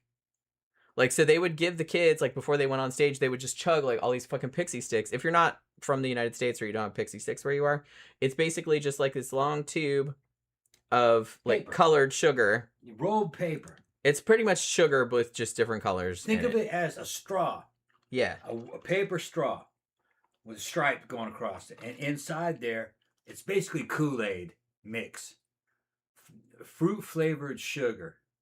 You can put it in water. We used to put it in water. Yeah. And make Kool-Aid out of it. But it's just like Kool-Aid, pre-sweetened Kool-Aid mix. Yeah. And you bite the end of it off and you pour it down your throat. Yeah. And it was good. So they were giving a fuck ton of these. They had the giant pixie stick that was plastic. I remember that. I got one of those for Halloween one time. Yeah. But you were sucking on I don't even like your pixie spit sticks. would go down in there. It would all get fucking, yeah, it's all get gummy. And then you had to cut it. It's gross. Fucking, yeah, it was gross. It's pointless. But like I said, apparently the child pageant industry is like keeping pixie sticks alive, because I don't know anybody else. I mean, they give them out at Halloween still sometimes, I guess, but I don't know anybody that eats them any other time or gives them to their kids. Because like I said, it's just, hey, have a straw full of sugar. But that's what they're giving to their kids. So the go-go juice that they were giving to Honey Boo Boo was basically the same amount of caffeine as like 2 big cups of coffee, which is not something that you should be giving to a child. Just, it's not great. It causes cardiovascular issues. You know, pretty much any pediatrician like worth their salt will tell you like, please do not give your children that much caffeine at one time. But that's what they do in these pageants, like to give them energy, go-go juice or pageant crack. But yeah, so this whole series, which I think kind of exposed people for the first time, because you know people had seen kind of behind the scenes a little bit when the JonBenét Ramsey thing happened. Um, but when Toddlers and Tiaras was on, it's a 9-season reality show about this subculture. I kind of feel like people saw the behind the scenes of it, and I don't know if people realized like how kind of fucked up this stuff was, you know what I mean? And people complained, but they kept it on the air for long because you know people complain, but people are talking about it. I mean, I feel like they courted controversy like on purpose. So it actually ran, Toddlers and Tiaras ran until 2016. Um, and I kind of feel like at this point, you know, the network was kind of like wanting to focus on other things. And, you know, the show had been getting a lot of flack, obviously. But, you know, it's just kind of I don't know, the whole fucking shit's gross. You know what I mean? So I kind of want to talk about some of the crap that I saw on fucking on this show. Which I was watching some kind of iceberg videos and some clip shows and stuff because I was like, well, what? I don't want to sit through a whole episode. You know what I mean? Because HBO Max has them all 9 seasons. And I was kind of tempted. I was like kind of scrolling through. I'm like, do I really want to watch like 45 minutes of this like at a time? I don't know if I could stomach it. But I said I just want to see like the most egregious shit because I'm sure a lot of it's just gonna be moms yelling at each other and shit like that. So I watched a couple ones like that, and yeah, there was like some pretty fucked up stuff on that. And as far as I'm aware, because I kind of looked up, I was like, okay, have there been any longitudinal studies done about the psychological effects that being in this kind of shit as kids has on you in later life? Now, there have been a couple of studies, but I will note that they're very small sample sizes. I think like the one that I saw, one was just like 12 people, which is like not anything. And the other one was only like 130 people or something like that, which is still not, that's better, but it's still not much of a sample size. They didn't find that many problems, but I mean, as will probably not shock you, a lot of the girls, and it's, you know, it was all girls that they talked to, um, had problems with kinds of body dysmorphia, things of, and self-esteem issues, anxiety, things like that, because they'd been kind of groomed, I guess, if you want to use that word. I know it's kind of a loaded word. Like, but most of their lives, like, to just be like, well, you have to look this certain way, or you have to be pretty, or no one will like you, or we're going to be disappointed, or whatever, and like you feel like you're never good enough. So there have been problems like that, but as far as I know, there haven't been any like large, like long-term studies of like the psychological effects of these. You know, but even the smaller ones they did show some psychological effects. I mean, how could it not? Because I kind of feel like there's it might be like a little bit of Munchausen by proxy shit going on here too. You know? I also want to say too that some of the pageants, this for some reason this detail stood out to me because it's super weird. Some of the pageants, like normally they give you like just normal ass prizes like cash or scholarships or trophies or crowns or whatever the fuck. But some of them would do like life-size replica dolls of the contestants, which for some reason that really creeped me out. I was like, that's really fucking weird. Really fucking weird. The sex doll industry makes those. Yeah, we've talked about that before. Because, because, like, look, you guys know, because she used to be on the show, but we have, it's not a child, obviously, but we have an adult sex doll it's nice. It's like, it was really, really realistic. A friend of mine made it. But yeah, the same company, and I'm not sure how I feel about this, but they do make, man, this video is going to get flagged. It's not the same company. It's not the same company. It's a different one. No. That's right. That's a different company. But the same company. Yeah. That same merchant was selling those, but that merchant was selling a bunch of different company dolls. They're all from China. Yeah. But he was a French designer who made that one. But they do make some that are, Yeah. let's call And- it underage. Yeah, and evidently there was like, well, should we sell these? And like, and evidently what they decided is that might actually save some girls. That's the only reason why I think it's So- maybe okay. Yeah, so it's still a gray area though, man. You're probably gonna go on a list if you buy that. Oh, for sure. Yeah. And maybe rightly so. Yeah. I'm not sure, but like I said, it's better that they're not doing it to some, but maybe they still are. Maybe they're just using that for practice. You know what I mean? It's like, I don't know. It's just, it's so messed up. It's so messed up. And it's just like, there's really no good way to. Yeah, evidently most of them don't sell here to the United States. They sell in other countries a lot more. It's just so creepy. Like, why would you even want that? They're pedos. Yeah. I don't want to hang out with somebody that would buy one of those. Yeah. That's it. That's fucking gross. I know it's not real. I know it's just a doll, but it's like still, that's fucking weird. You got some dudes that are fascinated with those. I don't get it. What is it, like? What I don't understand. Like yes, I know I don't have that mental illness. Well, evidently, fucking according to him, because I was asking him about it, he said they know the sales data because he's in an industry. Yeah, and a lot of it is in Eastern countries. Interesting. You know what I mean? Like the Lolita thing. Yeah, because that's kind of more of a thing. Yeah, the Lolita. I mean, it's a thing. Yeah, Japanese. we have plenty of PDF files here. That's for sure. But it's like they evidently aren't buying those. They're probably scared to, because like you said, they probably get put on a list. Yeah. Japan, China, they get away with it a lot. Yeah. Easy. They're not really watching them. It's kind of more. I don't want to say it's normal, but it's not as weird as it would be here. It's not as weird over there because the age of consent's a lot lower, I believe, or I don't know, it may have changed it, but it used to be pretty low in Japan. They're not children. They're just, you can definitely tell it's a 13-year-old. You could definitely tell. Yeah. That's what they're going for. CB says, my friend has one of the sex dolls. He told me the company told him they don't do ones that look like kids or celebrities. Yeah, I mean, I think there's a whole legal quagmire. Like, you can't make ones that look like celebrities. I'm pretty sure you would get. You can't make any that look like copyrighted characters. No. Well, obviously, because that's someone else's intellectual property. Intellectual property. So, like, so you can't have one that looks like Angelina Jolie. Yeah, because she'll be like, I'm gonna sue you. But they can come pretty fucking close. Yeah, they can make one that kind of looks like, but you'd have to.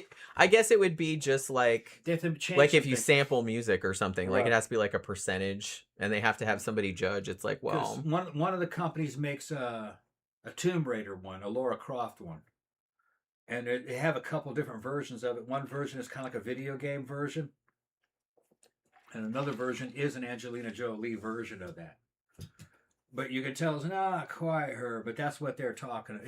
They changed some stuff to get around it. Yeah, I guess you could make it close enough that it sort of suggested her, but not so close that it could be mistaken for her. Which, that's a fine line to walk. I gotta pee. They just don't want to get sued in court. Well, yeah, that's what I mean, because that's her image. But a lot of times, what they'll do is they'll just change the eye color, but the eyes can be popped in and out. Yeah, and they can do. They can do a lot of different things. The hair and the eyes is all changeable. And if you see photographs of those things, a lot of that is makeup. A lot of the guys buy those things to take photographs of them. They're doing photo shoots with them. They're dressing them all up. And they have more than one of them. And man, dudes are shooting fantasy fucking look like porn layouts and stuff.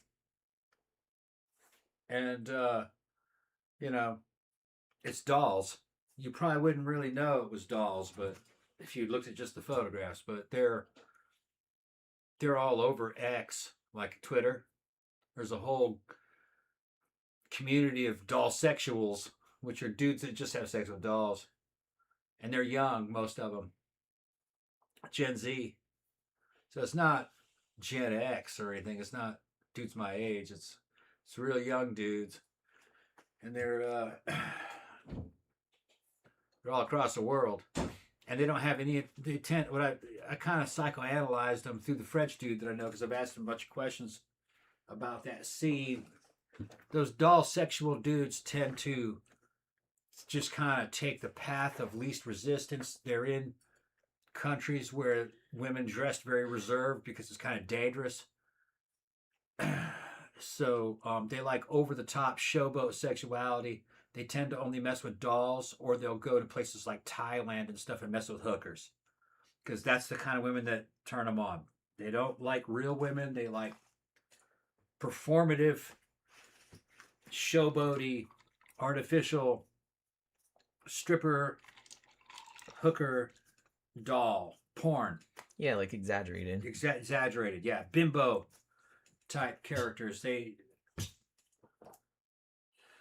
women in the countries that they come from are too boring. They're too reserved. They're not interested in them. Oracle says the sad thing is family vlogging has contributed to a similar problem, using your kids to make money. Yeah, that's pretty gross too, honestly.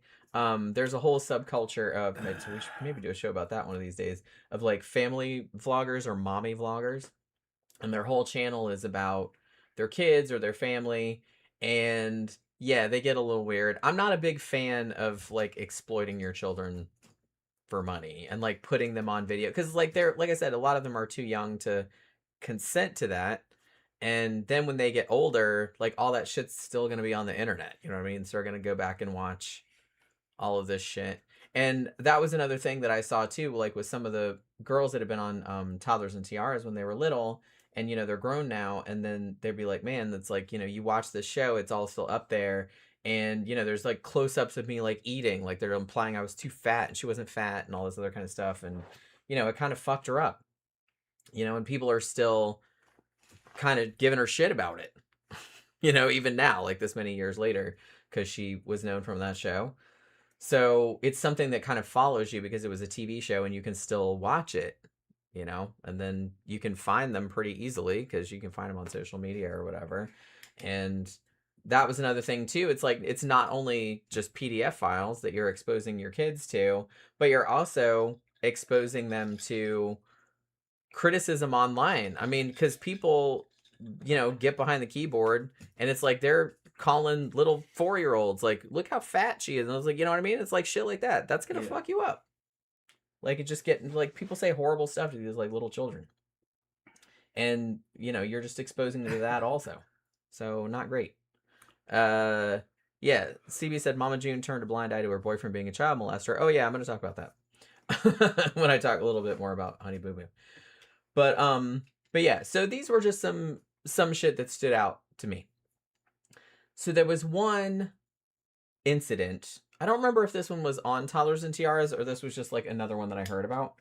But, when you do your little performance or your little dance or talent or whatever the hell, your little routine, you're trying to stand out, right? And some people try to stand out by being as gross and weird as possible. So this one had a little girl. I don't remember how old she was, but she was pretty little. And she was dressed up like a Playboy bunny. And her dad carried her out on the stage dressed like Hugh Hefner. I understand that's kind of humorous, but when you actually look at it, you're like, nah, you're not. That's very inappropriate. So gross. That's very inappropriate. That is so gross. Yeah. It's a little girl. Yeah. And then there was another one that I actually saw this clip of this one. And the little girl, her outfit was not that bad. Like, it wasn't super revealing. But she was out there dancing, and her dad came out there on this because, of course he had to get some attention too, I guess. But he came out there on the stage and was like doing a dance with her, and he was like this big bodybuilder dude, and he was like doing the dance next to her, and he had these tiny little shorts on, and I was like, really, man? Like the dad and those, I don't know. It was just like, it left a bad taste in my mouth. I want to mention something. It was so though. creepy, so creepy. Sexualization or romanticization, starification of children fucking goes way back. Well, I know that. Go back and look at old silver screen stuff. Yeah. It wasn't okay back then either. They did it. I know they did. And they did. Yeah, if you go back and watch like some movies with Shirley Temple. Shirley Temple is obviously being shown as a sex symbol. Yeah. She's flirting with guys and she's little. Adult men are flirting with her. And it's gross. And they're kind of like, it's kind of like a joke, like, you're quite a woman, you're so beautiful. They're saying things like that. Yeah. And they did it the other way around too, in The Little Rascals. the boys are fucking showing up to make a move on their teacher, Miss Crabtree, she's a really good-looking woman in her 20s. And they're presenting chocolate, and they're talking about how beautiful, and Miss Crabtree, as much as I love you, fucking Fatty. And it was Fatty who was trying to, not Spank, it was Fatty who was trying to ask her out, trying to get married to her. And fucking Alfalfa comes in and like cock blocks, and he's doing the same thing too. And they thought it was funny of children trying to assume adult roles. They thought it was innocent, but today we realize that it's not the case. Today's morality would be seen as very inappropriate. They would call that the sexualization of children. But back then, they kind of thought it was funny that a child would try to assume the role of an adult. They thought that was funny. Well, some of the moms on this shit show were also trying to use something along the lines of that excuse. Yeah. Like, oh, it was just funny. Like, you know what I mean? I'm just like... Yeah, that's what they thought. But yeah, but it's like some people would say that we might have dirty minds today. No, we're just more aware of it. I don't think they were aware of it. That's what I'm saying. It's like they just didn't know, I guess. That shit actually happened. Yeah. It's but like, then that again, shit's not I cute. think they did know because Errol Flynn was doing that with underage girls. Fucking, he was in Hollywood, and there was a lot of weird shit that was happening. They just didn't see it the same way. But like I said, they didn't have a concept of childhood. Yeah, I feel like that was kind of... Kids were working in mines at that time and getting killed in factory works and shit. And textile companies and getting their hands caught in fucking gears and pow, rip their fucking fingers off. Life was cheap back then, and as soon as they could walk and talk, they put them to work. So there wasn't a childhood back in those days. So I think that's more what it was. And evidently, even early 1900s, late 1800s, abuse in orphanages was like through the roof. I can imagine. Anything where children who didn't have parents were kept, and they had like people like woo boarding schools free and shit like that. Buffet. The adults would it would attract pedos and they'd run through them. Oh yeah. Yeah. And like I said, the thing about it is that I'm sure it happened and it was super widespread. Probably even more widespread than nowadays. I think it was more. Yeah, I'm sure it was because you could get away with it. You could get away with it, and they wouldn't believe the kids because I feel like there wasn't the the knowledge of it like we have nowadays. So like I said, I'm not saying it's not okay back then either. And like I said, it was probably worse just because you could probably get away with it. I think more because of the attitudes about it. I think more of it was going on back then because it was secretive. Yeah. But I don't think the public was aware of it. And they would show shit like that, sexual situations between adults and kids in these movies. We would call them sexual situations. They probably wouldn't back then.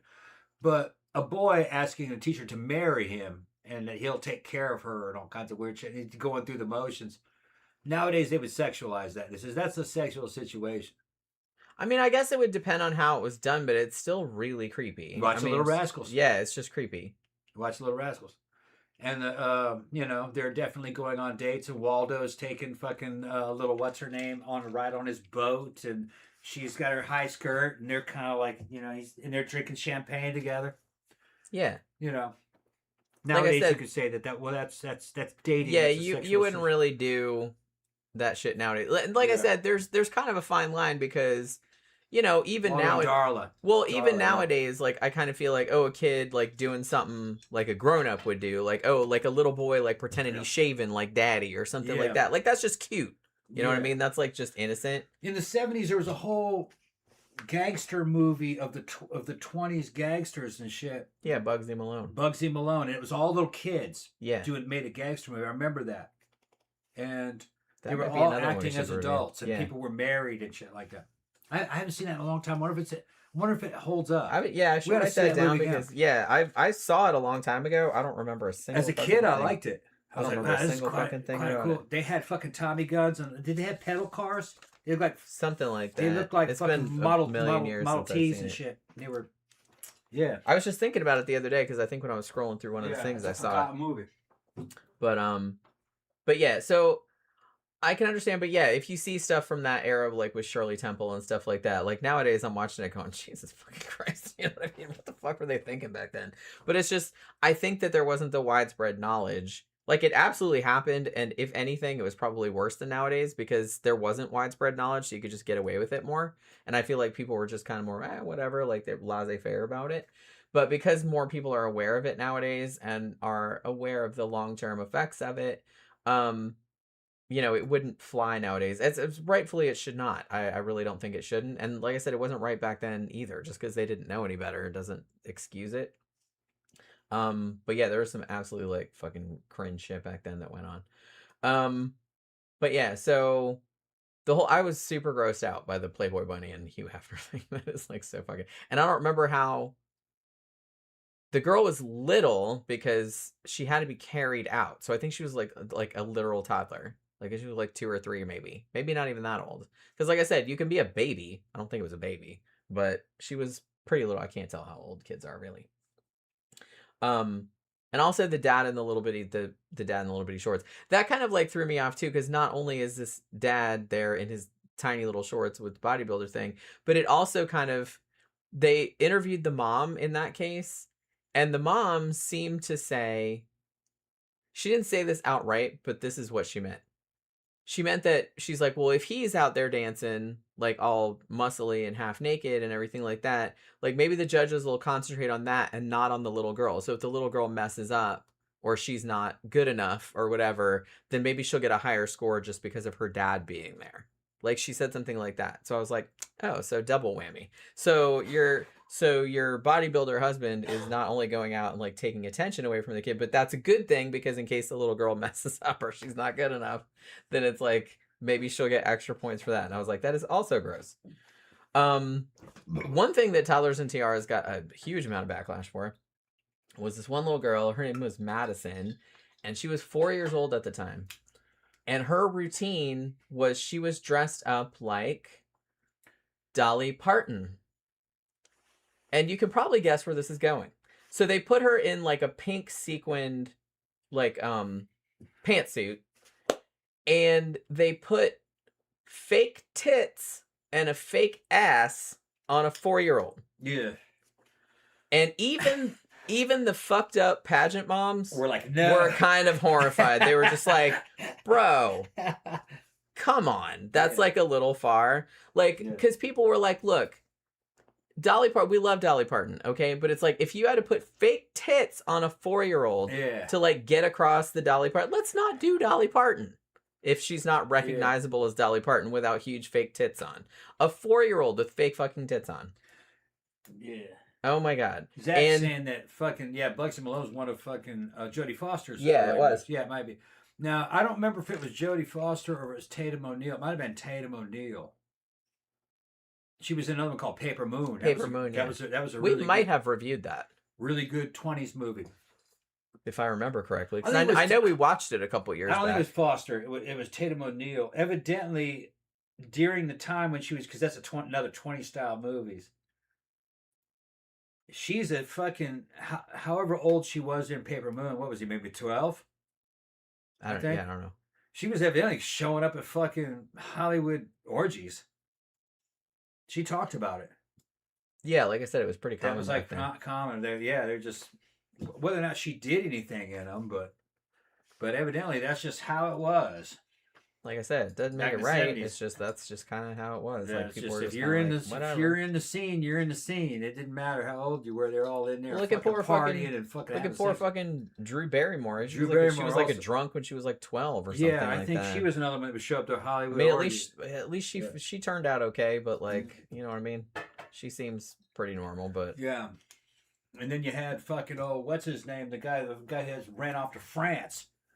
Hey, Roman Polanski, and he had an underage one that he was carrying around in the scene for a while, and like the scene wasn't mad at him. They wanted him to be able to come back. Some people do. A lot of people don't. It's kind of my understanding. A lot of them wanted him to come back. It's divided. Because I've seen shit on both sides where there was like a handful. I heard one of them defending him. Well, she was in the scene. Everybody knew who she was. Like, okay.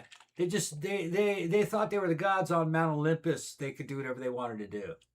Like I said, I don't Yeah. see. I'm not a dude, okay, but it's like I don't really see the appeal of like going after. It's like, oh hey, I'm a 45-year-old man. Let's go after this 14-year-old They girl. weren't. Like, He wasn't 45. well, Though. no, He was in I'm his just saying. 20s. No, I'm just talking about like a hypothetical Yeah. situation. I was like, I don't really understand that. Clancy was in his 20s at the time. She was about 15 or something. I Yeah, think. which is still pretty gross. And like, but there was also Studio 54, and like one of the fucking big scenesters there was underage as fuck, and like she evidently was hanging out a lot with David Bowie, and she was about 16.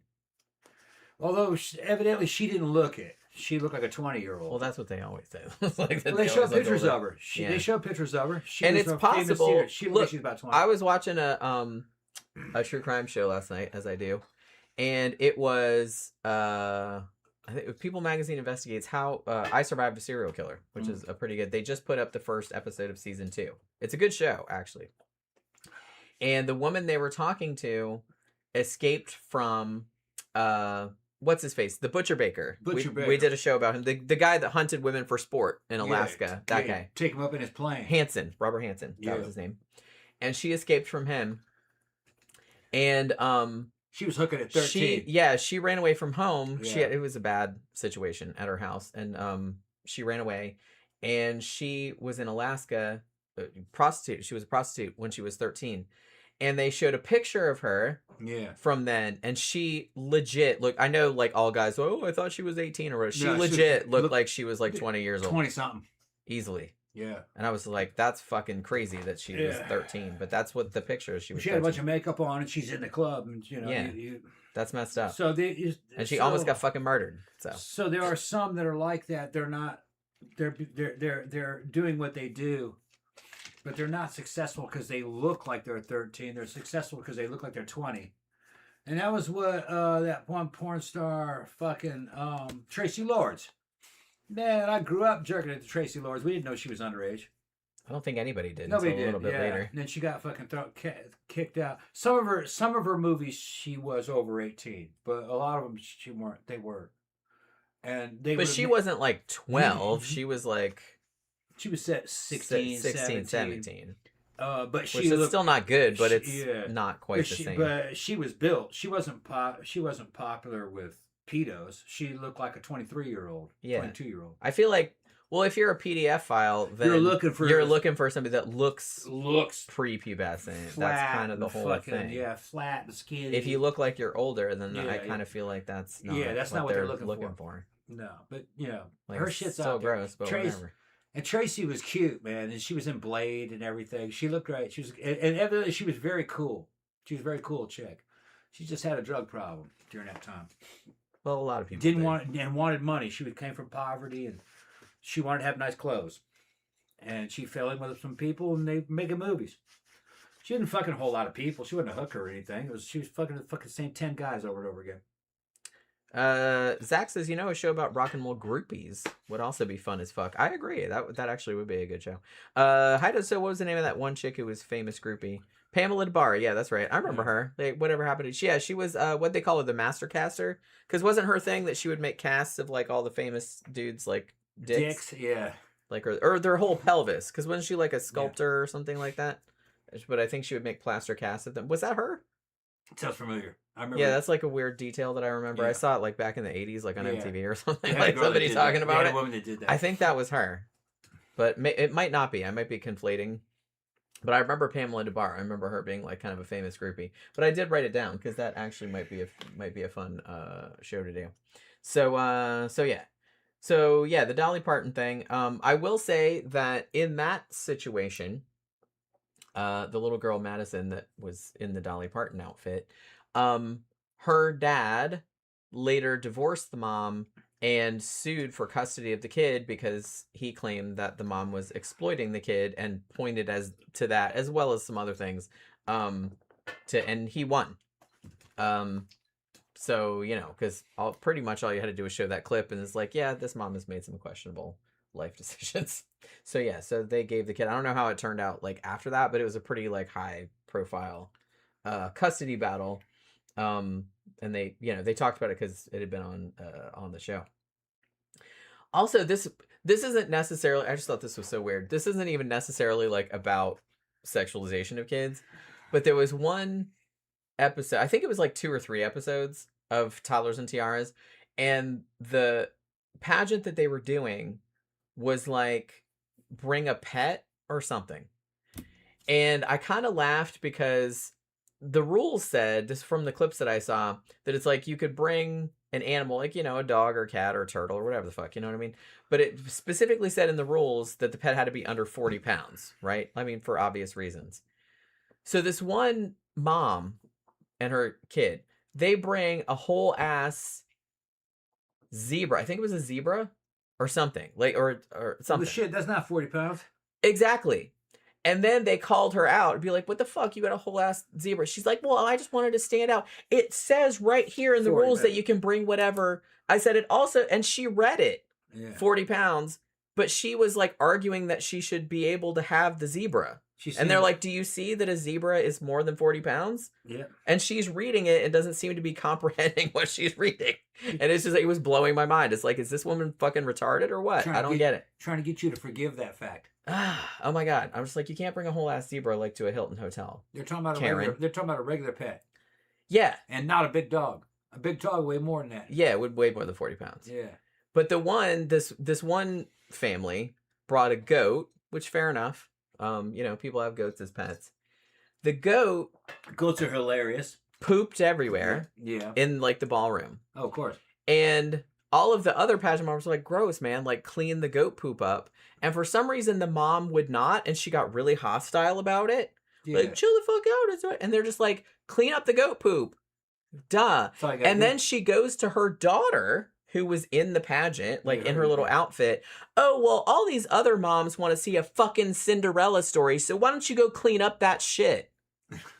And all the other moms are like, why don't you do it? Yeah. Like, what the fuck? Like, this mom was insane. All you need is a broom and a little fucking dust. It's just little pellets. Little pellets. It doesn't even stink. And then she was just kind of like, well, don't even start with me, blah, blah, blah. Like, I grew up on a farm. I'm like, well, yeah, then you should have no problem cleaning up your goat's poop. When I took care of the bar, when I was a bar manager, I fucking had Dr. Matt's goat. His name was Franklin. Franklin was the best. Fucking hilarious, man. He was so funny. They're hilarious. Goats are funny. If I ever laid down on anything to fix anything, fucking, he'd just climb on top and stand on top. And I said, what the fuck are you standing on? Dominating you. I'm watching. I'm dominating you. What are you doing? Are you doing it right? Yeah, he's fucking I'm funny. just making sure you're standing on top of me. That's all. Yeah. He was so cute. He loved peppermint candies. Peppermint candies. And so he'd always, like, if you showed up, like, he'd always stick his face in your pocket if you had very one. Smart. Like, you got any candy? He's very smart. Whenever I was done and was getting ready to leave, go home and shit, he'd follow me to the car and try to come in the car, get in the car. Let's go. You wanted to go for a ride? Let's get the fuck out of here, man. Yeah. Fuck the barn. Let's go. He was. I almost was like, okay, we're gonna go for a ride. I was like, nah, let's go, Franklin. I was like, no, I can't do this. Let's go do some crime. I was afraid of what he would do once I started driving. Yeah, you never know. Yeah. Because if he started, like, flipping out and, like, kicking you or something, like, you'd crash the car. Because, you don't know. They could start jumping around and why not? Because he was pretty strong. Yeah. But he wanted to come in the car. Let's go, man. He was very funny. He wanted to stay there. Goats are so cool, man. Yeah, he wanted wherever you're going. They have this weird ass eyes with like the weird pupils. Yeah. Sheep have that too, I guess. But it's like But do any other animals have that? Cow might have that same kind of. I can't remember. I thought cows just had regular like big pupils like humans. I don't know. No, it's a slit. I think. You sure? I don't know. I'm pretty sure they have big round pupils like humans.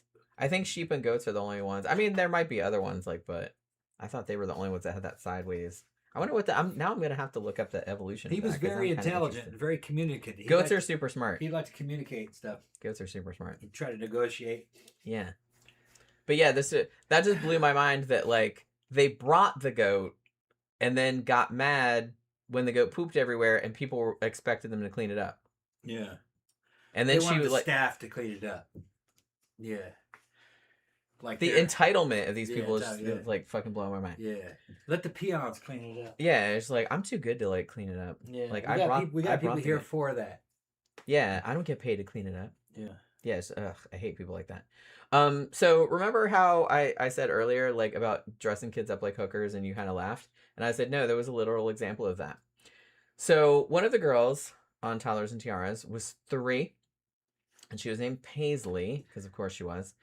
And her mom thought it would be hilarious to dress her up like Julia Roberts from Pretty Woman. The outfit that she has on at first, like when Richard Gere like first picks her up, so like the hooker outfit, it's kind of like it's the white shirt with the ring, and then it goes down to like I think it's like a blue mini skirt and like the thigh high like black shiny boots, and then she put for some reason she I was like you didn't even get the fucking character right, but whatever. But she put a wig on her, but the wig was like this weird like lime greenish yellow color. I'm just like pretty sure she had like reddish hair in that. The cut looked okay, but the color was wrong. I was just like whatever. But she said she made the costume. So there is a 3-year-old parading around on the stage in Julia Roberts' hooker outfit from Pretty Woman. And again, just like the Dolly Parton thing, as fucked up as these pageant people are, and I'm sure some of them are fine. You know what I mean? I'm sure some of them are just doing it because it's fun and blah de blah, and they're not all as crazy as the ones they featured on the show. Because obviously the ones they feature on the show, you know, craziness sells. So they're gonna show those. They're gonna highlight that more than anything else because that's what people want to see. They want to see the shit show. So even then, like she came out in that outfit, and people were like, like that's a little much. It's a little much. I mean, it's not so much that the outfit wasn't super revealing, as in, you know, but still, like, everybody knew what that was. Like, it's a pretty iconic outfit. And the fact that she thought it would be funny to put, like, a 3-year-old in that is kind of messed up. Like, I don't really know where your head is at, like, when you think that's okay. And another kind of fucked up thing that happened is that later on, like another little girl at the pageant who was competing against her, like basically made a comment. And this other little girl was only like 3 or 4 too. Like she was like the same age. And she basically called this little girl, Paisley, like she called her a hooker, or said, your mom dressed you like a hooker. And you know that her mom told her to say that. You know what I mean? Her mom told her to say that.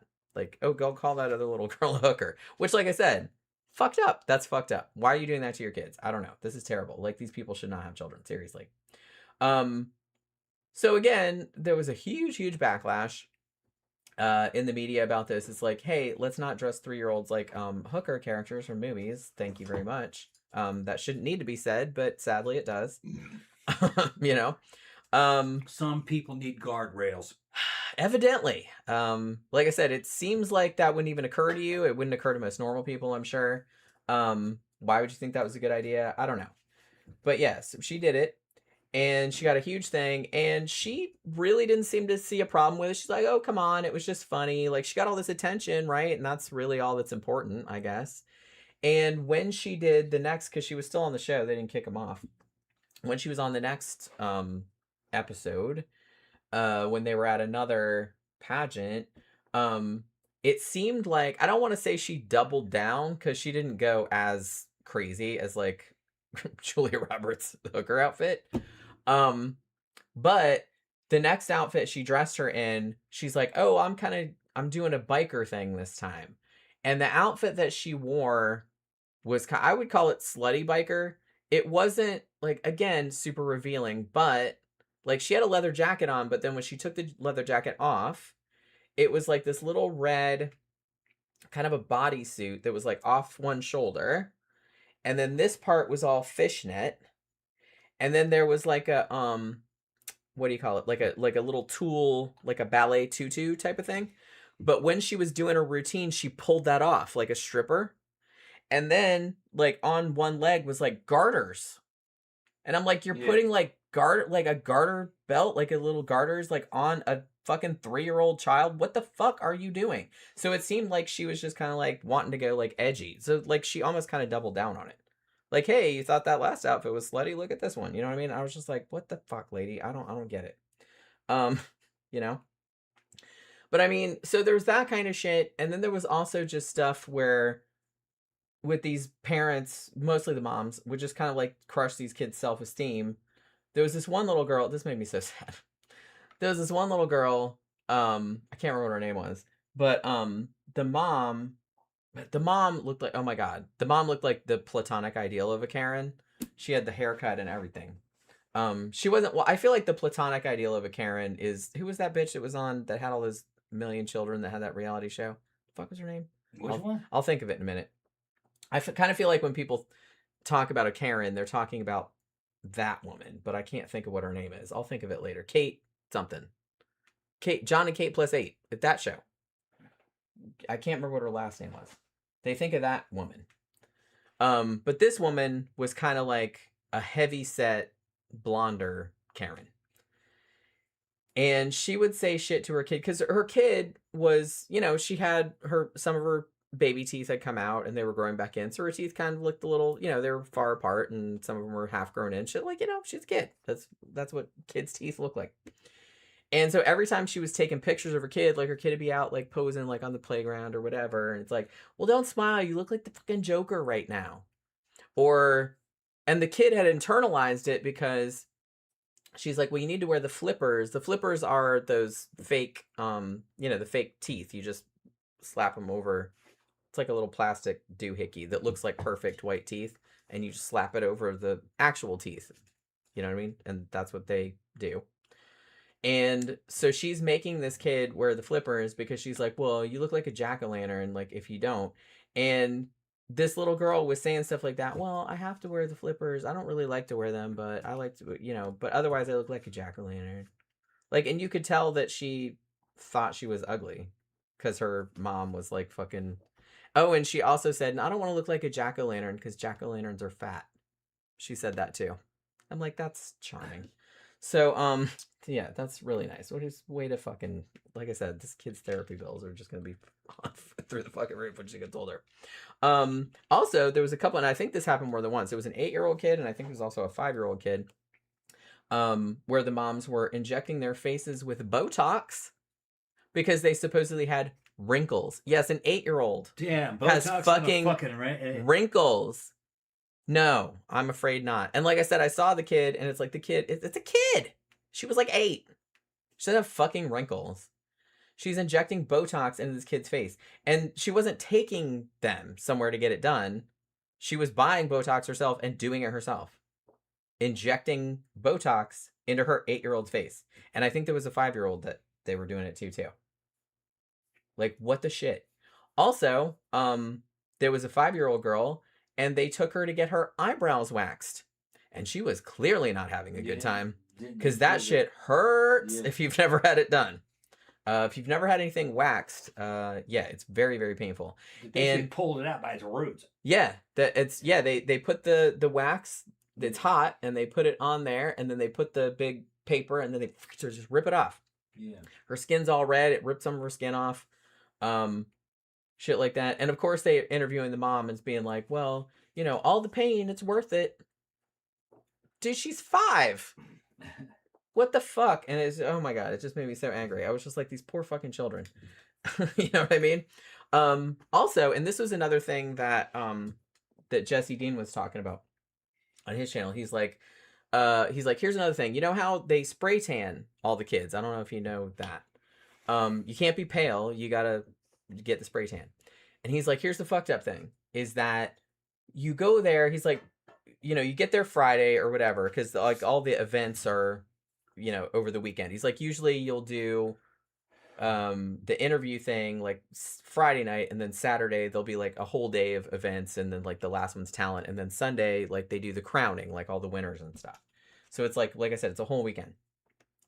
He's like, so you go and there's all these vendors, and it's in this big conference room, like in the hotel. And he's like, and there's all these, he showed a picture of, you know, the spray tanning little booth. It's just like a pop-up, it's like a tent, kind of, essentially. But, you know, you just pop it up like that, and you can kind of step into it so they can spray you without it getting everywhere. And he's like, so all the vendors have this set up. And so all the little kids go in there, and you have to get totally naked. And everybody's around. All the little kids are naked? And all the little kids are naked, and they're in these little things, and they're spraying them. And he's like, and then it takes like half an hour to dry, and you have to stand there like this, like a starfish, for like 30 minutes completely naked until it all dries. And then you have to like run to your room like with nothing on, like to get a robe. Yeah.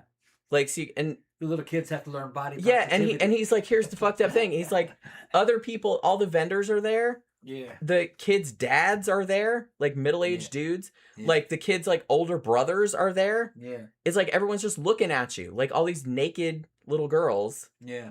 Getting spray tanned. It's like it's so fucked up, and he's just like, everyone's just like fucking. He's like, it's the most messed up. Like in this big room. Yeah. It's like fucking horrifying. So no sense of fucking modesty or fucking privacy. It's fucking horrifying. So I was just like, oh my god. That I just. You would think that somebody would have complained about that. No. Yeah, I just said, what the fuck, so gross. I would be traumatized. Yeah, it's just. Yeah, he said that should be considered child abuse. Yeah, I agree. Why would you subject your, and why I don't like the spray tan thing anyway. But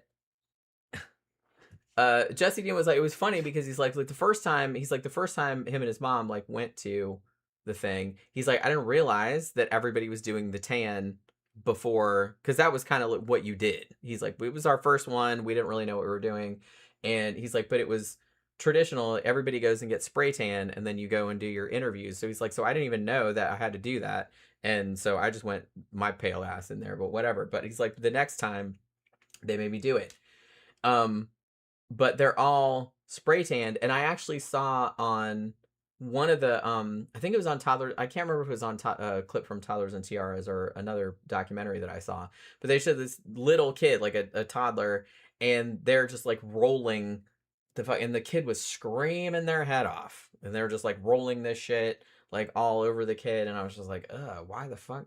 Jesus Christ. So yeah, so they're fucking doing this spray can and stuff. So there was also this one, I saw this clip here. People freaked out about this one too. So this little girl, she was also 4, and her outfit was the slutty version of Sandy from Grease. You know, at the end when she's in the skin tight thing, like, tell me about it, stud, like that. Yeah. And people flipped out because she comes sashaying out on the stage with what appears to be a real cigarette. It was actually a candy cigarette. But people didn't know that because it looked like a real one from far away. So she's like coming out there like that with like cigarette, like pretending she's smoking and everything. She's 4. And like everybody were like, what the fuck? You know what I mean? And they showed like a little bit of the clip like before they did the show. And the little girl was like insisting, no, we need a real cigarette. She wanted a real one. I was like, what the fuck are you teaching your goddamn children? So she comes, like I said, it was just a candy one, but it looked real. Like, because I saw it and I remember candy cigarettes from when I was a kid, and they were just all white. They didn't really look like real cigarettes except from far away. Because they were just all white. But this one was white, but it looked like it had a filter on it. So it looked like a real cigarette. And she comes out with that, like, sash, you know, like Sandy from Grease at the end of Grease. And she comes out with that, and she's like that. And and everybody was like, what? You could even see, like, all the people in the audience being like, yeah, I don't think so. Like, they were all, like, really upset about it. So, yeah, so that was kind of another big controversy. Also, there was this one mom. I can't believe that you would say this out loud, one thing. And second thing, I can't believe you'd say this out loud on television, like for millions of people to hear, and apparently not have any shame about it. People need more shame. I'm just saying that right now. So this woman had 2 kids, I feel like a boy and a girl, that were eventually like both in pageants. And she said on TV, with apparently no shame at all, well, when I found out that my first kid was going to be a boy, I was really disappointed because the whole reason I had kids was to do pageants. Oh, man. And her kids are right. Her kids heard her say that. They're like right there. She's not a very deep thinker. Yeah.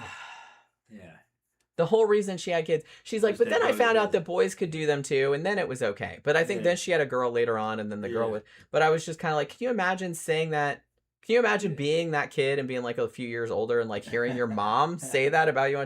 Well, that's the only reason I had him was so I could just do this shit with him. Yeah. So what a bummer that it was going to be a boy. It wasn't going to be, you know what I mean? That's I can't imagine. And then there was also this one mom, and she was like, man, she said some weird ass shit. This woman said a bunch of weird shit. So this woman, she was very, she had a weird like racial thing going on because she also had a son and a daughter, and she had a son named Braxton, and he was mixed race. I think the dad he looked Hispanic to me. I don't know. She was white. But the daughter was like kind of your classic blonde hair, blue eye, girl. Like she didn't look, I don't know if she was his kid. I mean, they weren't that far apart in age. But so she was saying stuff like, well, Braxton, the son, he stands out a lot more and he's a lot better looking because he's mixed race. And then the daughter was kind of like, well, she's just blonde and blue eyed. So kind of implying that she wasn't as good. Or she was just like generic looking or not as good looking. The daughter's name is Alaska, by the way. Even though blonde, blue eyed is far more rare on a fucking terrestrial level. You know what I mean? I think it's fucking 3% of the world's population or something. Yeah, but I guess like it's overrepresented. It's overrepresented in media. Yeah. In the United States, yeah. Mystery Skull says, I often wonder where the fathers are when these moms put their daughters through this. Some of them were right there with it. I think some of them were just kind of like whatever. They were just going along with it. But some of the dads were just as gung-ho. Someone was asking, when did tanning become a thing? Yeah, I was just going to address that. Look, I remember hearing songs. I'm not a fan of the 30s, of that look, from the 20s and the 30s, talking about getting a tan. I just burn anyway. And that was probably from California. But I remember growing up partially in California in the 70s, tanning and tan lines were considered extremely sexy. I still find tan lines to be very sexy. Because it's kind of like it does the same thing that women's lingerie does, but they're not wearing anything. They're not wearing anything, yeah. But you still see the line. It's like that. See, you still see that outline. Like I said, it reminds me of that doll that I had when I was a kid. Yeah. That could tan. Yeah. I don't remember what she was called. But you put a bikini on her and you put the stuff and then like you take it off and she had tan lines. Yeah. Yeah. I don't remember what that doll was called. Being goth, I still like tans. I like tan lines on white women. But I like it for the contrast. I don't want her to be fully tanned through her whole body. I want white spots and tan spots. See, I don't like that. Yeah, tan stripes and lines. That's like weird looking to me. Well, they're used to it. Nah, Brazilian girls would perfect that shit too. Well, I know that, but it's just, it's not my thing. Yeah. And actually one of the little girls, I think it was one of the girls I was just talking about, had that where I think her spray tanning like didn't take her. She had something on and there was a line, and the mom was like, my daughter looks like a giraffe. Yeah. Like she was all like fucking shitting on her like that because the line was all fucked up. Yeah, but me as a kid in the 70s, getting our hands on fucking porn for the first time. They're throwing out all the fucking Penthouse magazines and all those girls had tan lines, pretty much. Yeah, it was pretty common. It's like, well, like I said, I feel like it was kind of maybe that might have been a thing that came about in I feel like maybe the 60s, 60s, 70s. Because of like the California surf culture. Yep. And that was kind of seen as an ideal, like the blonde tan. Blonde girl with tan and tan lines. Yeah. Like, I feel like that was a big thing. The tan lines were basically the lines for bikinis. Because remember how they did Malibu Barbie? That was like a big seller. Yeah, I think I even had in the one. 80s, I moved to Brazil for a few years, man. Those girls were wearing thongas or thongs. That thong bikinis. So they all had tan lines of a thong. And what they would do is they get a fucking tan with thong on, and then later on they would wear fucking very low-rise hip hugger fucking pants. So usually peg legs. And you could see the tan line going up out of the fucking waistline of the pants and over the hips. Kind of like back in the 90s when the girls were wearing thongs and they'd fucking have the thong pulled up above their fucking pants. They had that. Well, the Brazilian girls had that, but it was usually a tan line. It was sexy. Jen's like, oh, but she's not buying it. But well, no, I was just like, I was getting ahead of my notes. It was real sexy. Yeah, like a lot of midriff. Like I said, it's not really tan's not really my thing. I don't really like it, but you know. whatever. Like I said, it's not the tan. Different strokes. Well, It's no, not the I know, tan. but I'm just saying I don't. It's the tan lines. I never really liked that whole Yeah. aesthetic. But yeah, so if they were uniformly tan, they weren't. It wasn't quite as erotic. It was having the tan lines, and it had to be a fucking. It was a fetish, you know what I mean? It had to be fucking pretty dark with a fucking super white tan line on there, so you could see how much she tanned.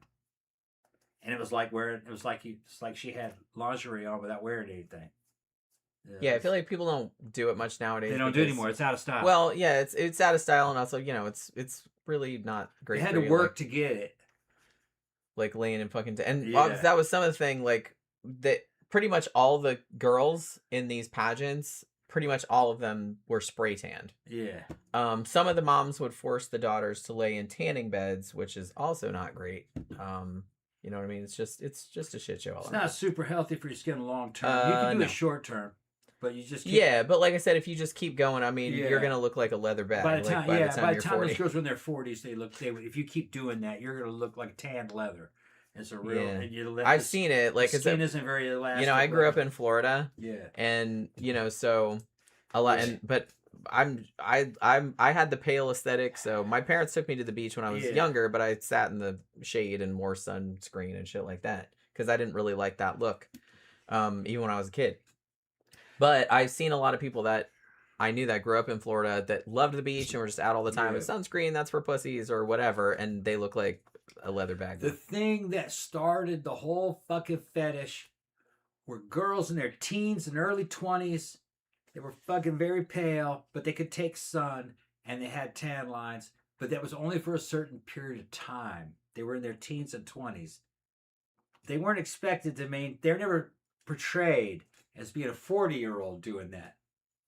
And throughout that time, it would be skin damage. It was always a temporary. Well, yeah, like I said, it's a lot easier to like look hot when you're in your 20s, and it's only a temporary before all of that shit catches up with you. Yeah, right. You know what I mean? That's what it was. Haida said I've met a lot of old beach ladies with that leathery tan skin, and they also had a pack of cigarette a day voice. Oh yeah. There's a lot of those down here. A lot of those here. A lot of those in Florida. Oh, yeah, fucking the Florida Project. I'm gonna get my titties out. You know I was like, I need some. You can't have your titties out. I need some bitches like that. You can't have your titties out at the pool. I just dig old titties. Yeah. Well, that's why, like I said, that's why the Florida Project really resonated with me. Yeah, I'm like, oh my god, I know these people. Yeah. You know what I mean? Yeah. I know these people. Yeah. Because I grew up here, so it's just kind of like, you know what I mean? Yeah. Mystery Scrawl also says, do bodybuilders tan for the same reasons? No, when you see the bodybuilder, a lot of times that's not a real tan. It's I forgot what they call that shit. What, they spray it on? It's like a dye. Yeah. That they put on. Well, that's the same thing they're doing here. Right. It's just like an airbrush. Reason why they're doing that is because when you're on stage, darker skin kind of shows off fucking musculature better than light skin, because light skin kind of shines, so it's reflective, and that'll hide a lot of your insertions and a lot of your. So what they do is just kind of even the playing field, because not everyone is the same race. They'll paint everybody that same kind of dark color, so that way no one's at a disadvantage. White guys are at a disadvantage when it comes to being on stage and in the eyes of a judge with a bunch of lights on you. You're going to lose a lot of that definition. So you got to darken them, and then you'll see it. That's why black dudes look good, muscular. You can see it. Say a white guy, the same musculature, you put him under that same lighting, you're not going to see it. Yeah, so I mean, they do the same shit at these pageants, like for the same, and the adult ones do it too. Like they get all fucking spray tan. Like I said, they just go and like it's like an airbrush. You just stand in this little tent type thing, and you get naked and they spray you all over. Yeah, because a white guy's just reflective. You're not gonna see any shading.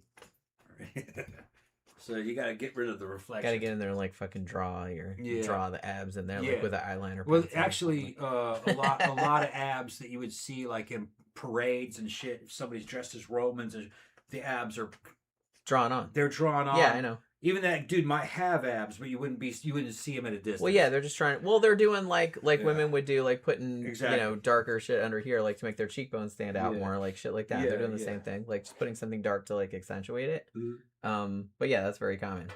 So this same crazy ass family where she was talking about the son standing out more because you could tell she was like way more into her son than the daughter. Like she thought the son was like way better. Um, so this same mom said to the daughter at one point, and this is a direct quote, "You're not a stripper, but shake your butt a little bit." Yeah. And said that the daughter even looked horrified. She was just like, "Why would you say that to me?" Also, this mom bleached her kids' teeth once a week, which please don't do that. You're gonna like take all the fucking enamel off. You know what I mean? Pretty quickly. So they wouldn't have to wear the flippers, the fake teeth. One thing that she said too that struck me, because there was a lot of clips with this crazy bitch, but she said, like I said, she's like, well, Braxton, he always wins everything. That's the son. And she's like, man, the only way that he wouldn't win something in this competition is if he fell over dead. And then in the next breath, she said, well, I hope that Alaska, the daughter, would be able to accept defeat or failure with a smile on her face. And this was before the pageant, like basically saying, well, I know Braxton's going to win something, but the daughter, she's not going to win anything. So it's like, I guess she better be able to like be a loser and be okay with it. Like she was basically saying it like that. And she was not embarrassed at all. Like just to be saying this shit about her children on television out loud. It blew my fucking mind.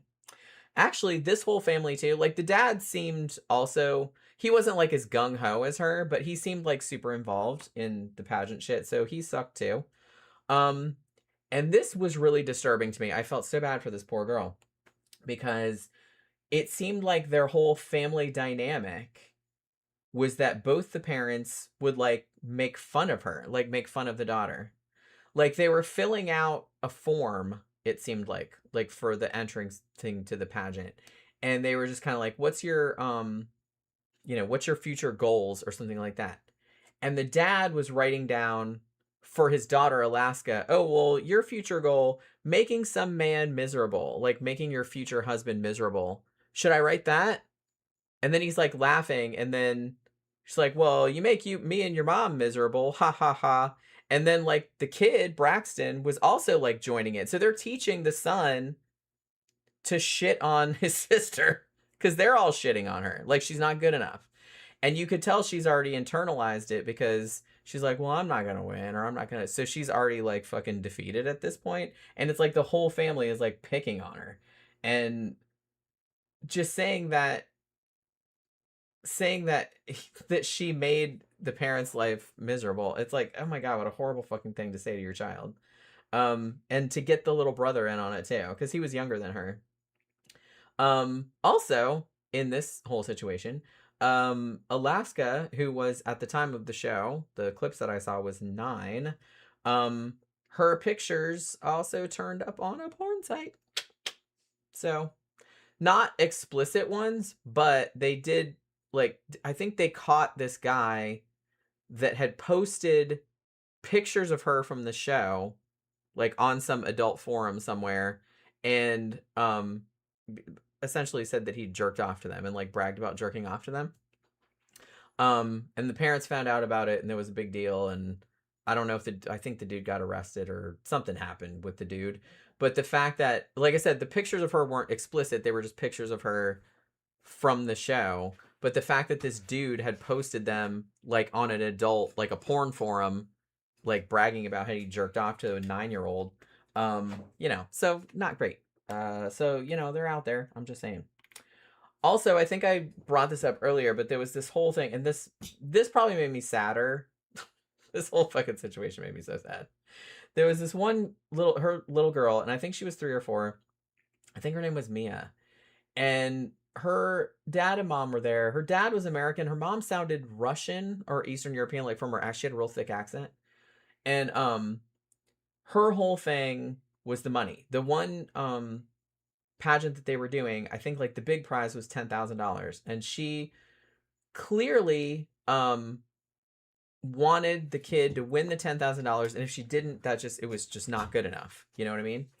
So this poor little girl, it's just like this tiny little girl. She's super cute, and she's in her little pink dress or whatever, and she's doing her thing.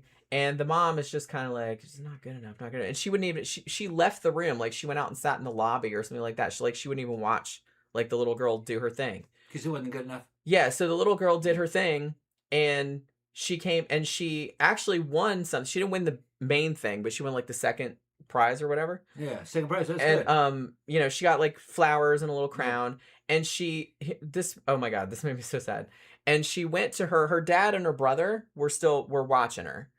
And she ran down, and then the dad and the mom was like, "Oh, good job, good job."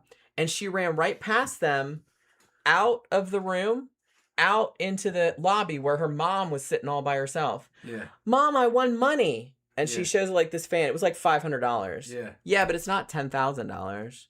Uh, Oh, it was so fucking sad. It made me so sad. I was like, this poor little girl, like, all she wanted yeah. was to, like, please her mom. And her mom was like, meh.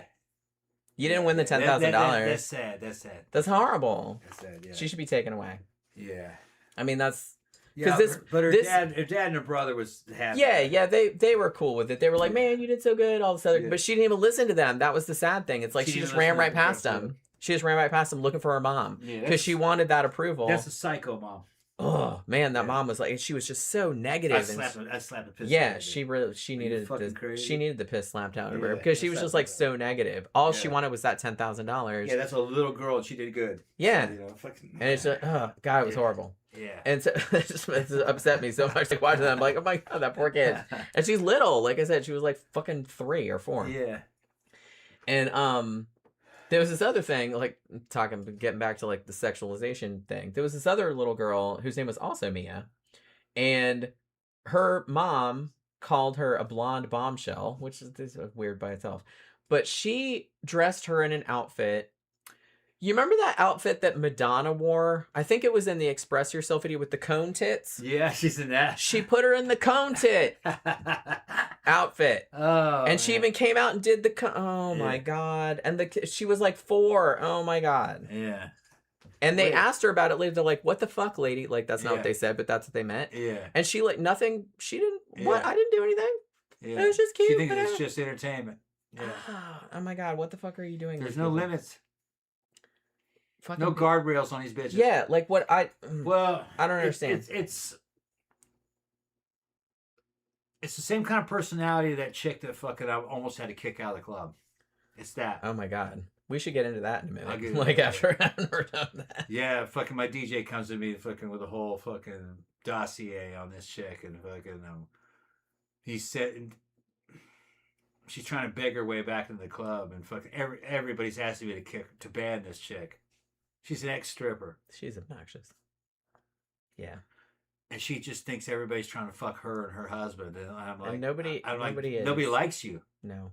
Yeah, everybody's asking me to get rid of you. Yeah. I couldn't tell her that though. It's a whole thing. Yeah. Like I said, we might get into it in a minute. It's that. Well, maybe on Friday we'll do that. Yeah, we should. That'll be a good topic to talk about on Friday. So it's like, the shit we have to like fucking. Yeah, so, and the manage. thing is that she's a psycho. Yeah, big time. And if I kick her out, she's gonna lie about why she got kicked out to everybody. Of course. They won't believe her. No, won't believe it. But I had to bolster the whole team and fucking share all the messages with everybody. So everybody knows what this shit is all about. Like we brace for impact. Yeah, I gotta keep the receipts. Because if I had to ban this bitch, fucking, she's gonna fucking accuse me of trying to fuck her. She's gonna accuse me and Jen of trying to fuck her and her husband. It's gonna be all kinds. Because that's kind of her. Because that's all she does is accuse everybody else of it, and I got the receipts on that. She, and now these girls are saying, "Look, man, she's fucking nearly beating me up because she thinks her husband's trying to fuck me." So she's one of those. Yeah. And she's like, "I didn't get that." I says, "I don't think that's the case, but she's bullying me. And I want her gone." And I was like, "I understand. I'm gonna try to see what I can do." It's a whole thing. But she's not the only one. It's just there's a bunch of them. We don't, like I said, our scene is relatively drama free, but yeah, it's just you get the wrong one in there. Yeah, that's why we're kind of do a lot of damage. Laser focusing on this one because I don't want this to ruin the experience for everybody. I can't let Dimitri do it because he's the DJ. It's actually his night. He'll take a hit. She'll attack him. I got to take the hit. Yeah. To protect him. Well, yeah. And everybody's gonna know. Everybody knows that. Well, I'm the one that's gonna everybody knows us. Everybody knows that I'm gonna take the hit when the time comes. No one really she's not knows gonna be able, them. She's gonna fuck up. You know. It's only a matter of time. So it's not. Yeah. We're not gonna get the same blowback because everybody knows us. Yeah. So it's like if we say something, people will listen. Yeah. Well, I have all the receipts. Yeah. I got all the screen. I got everything screen saved. I got screenshots of everything. Zach says they named their kids Braxton and Alaska. Jesus, that's what I thought too. I was like, man, these poor kids didn't have a chance. Mystery Call says, did Alaska ever get therapy all these years later? I hope so, because the stuff that and the fact that they got the whole family was like picking on her, was just shitty. I was just kind of like, ugh. I wish she could like fucking run away, like go live with a good family. I'm sure. Yeah. I mean, the show was a few years ago, so I'm sure she's an adult now. But hopefully, she turned out okay. Also, and this is pretty fucking sad. I actually didn't even know this. I had seen this girl. I didn't realize I'd seen the meme because she became famous kind of as a meme later. I didn't realize it was from Toddlers and Tiaras, and two, I didn't realize what happened to her later. So her name is Kalia Posey, and she was in pageants from when she was 3 years old until she was 16 years old. And she was on the 4th season of Toddlers and Tiaras when she was 5. And she was super funny. Like, she was like a big like audience favorite on that show because she had like personality to spare. She was always super funny. She always has good one-liners, a lot of personality. And she also became famous as the grinning girl internet meme. Like, I wish I'd had a picture of it. You'd know it if you saw it. Everybody's seen this meme. Like, this girl is kind of like, you know what I mean? It's pretty famous. That's her. So she got really famous because of that. And she won a lot of titles. She got like Miss Linden, Washington, Miss Springfield, Missouri, like all kind of stuff. Unfortunately, and I'm sure this is probably related to some shit that happened when she was doing this stuff, in May of 2022, so only a couple of years ago, she was found dead. She committed suicide. Oh, really? Yes. How old was she? 16. Oh my god. Horrible. So yeah, I actually didn't know that had happened to the girl in the meme. Like I said, I'd seen that meme lots of times. It's really famous. I didn't realize it was a Toddlers and Tiaras person. That's who it was. But yeah, she was one of the big stars, like the big breakout stars of Toddlers and Tiaras. Because she was so cute and so funny. And yeah, she didn't make it. So that was kind of a bummer because I didn't know that until I found that out today, like when I was researching the show.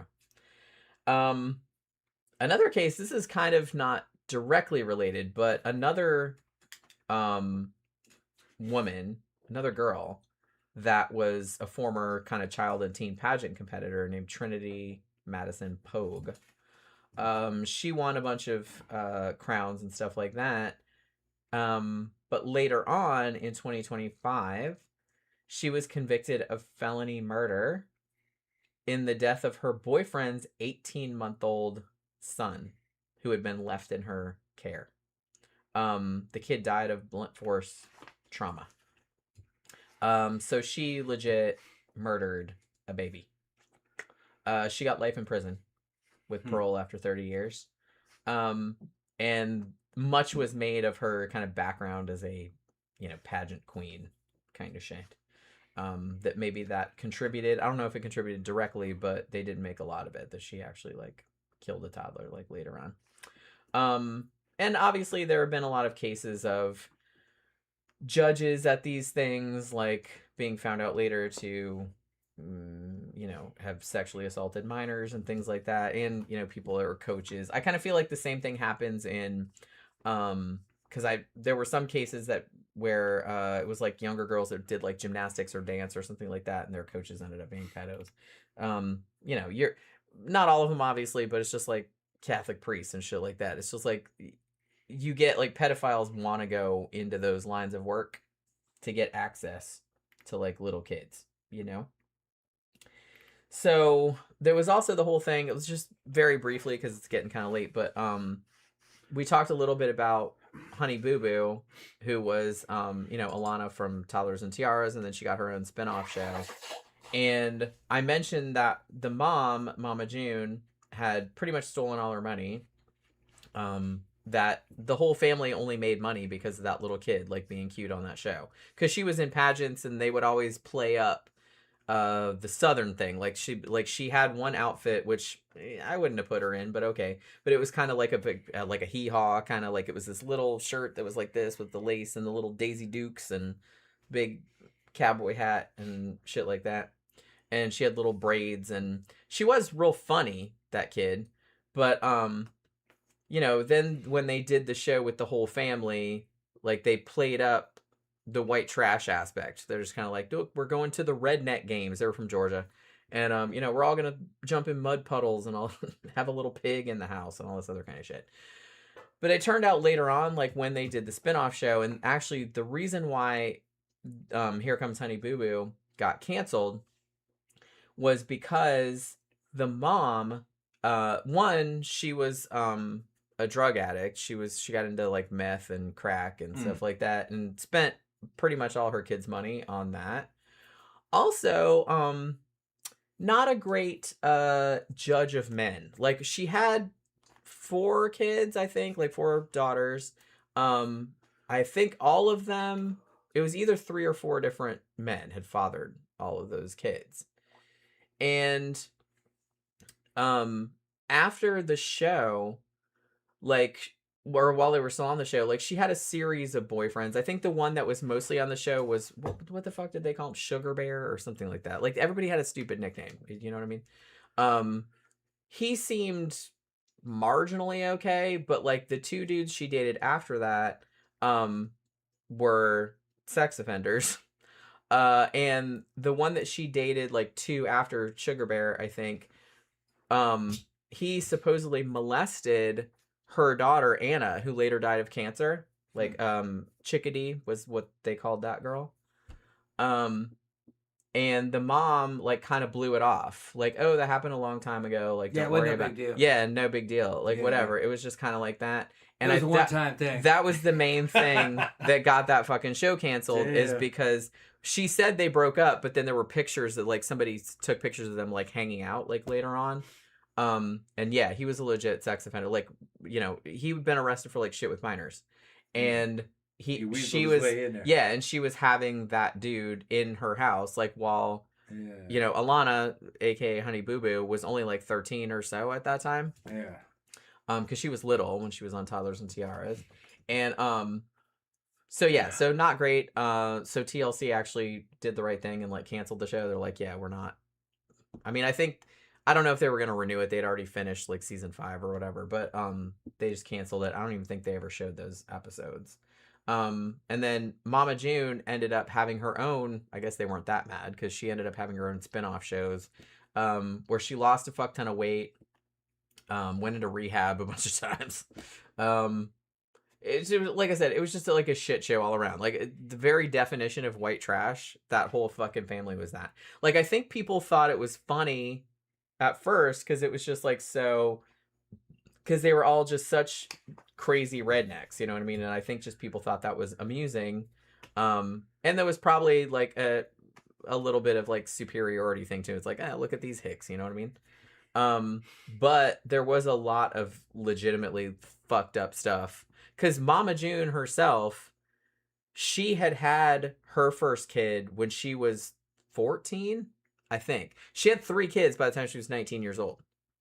And she had like bad drug problems and just all kind of shit. So it's just like not a great. And then a couple of her kids had kids real young, like when they were teenagers, and there was just all kind of drug problems and, like I said, hanging out with sex offenders, and it's just not great. And so Mama June had the show later called From Not to Hot. I guess they were, what was that show? Wasn't that Paris Hilton that had that show, Hot or Not? Something like that. Yeah, so I think it was like a play on that. Because Mama June, if you don't know, like she was a large woman.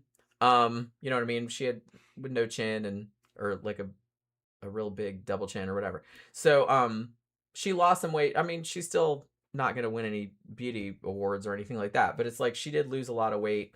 But you know, she got arrested for drugs like a few times. It was just like a whole thing.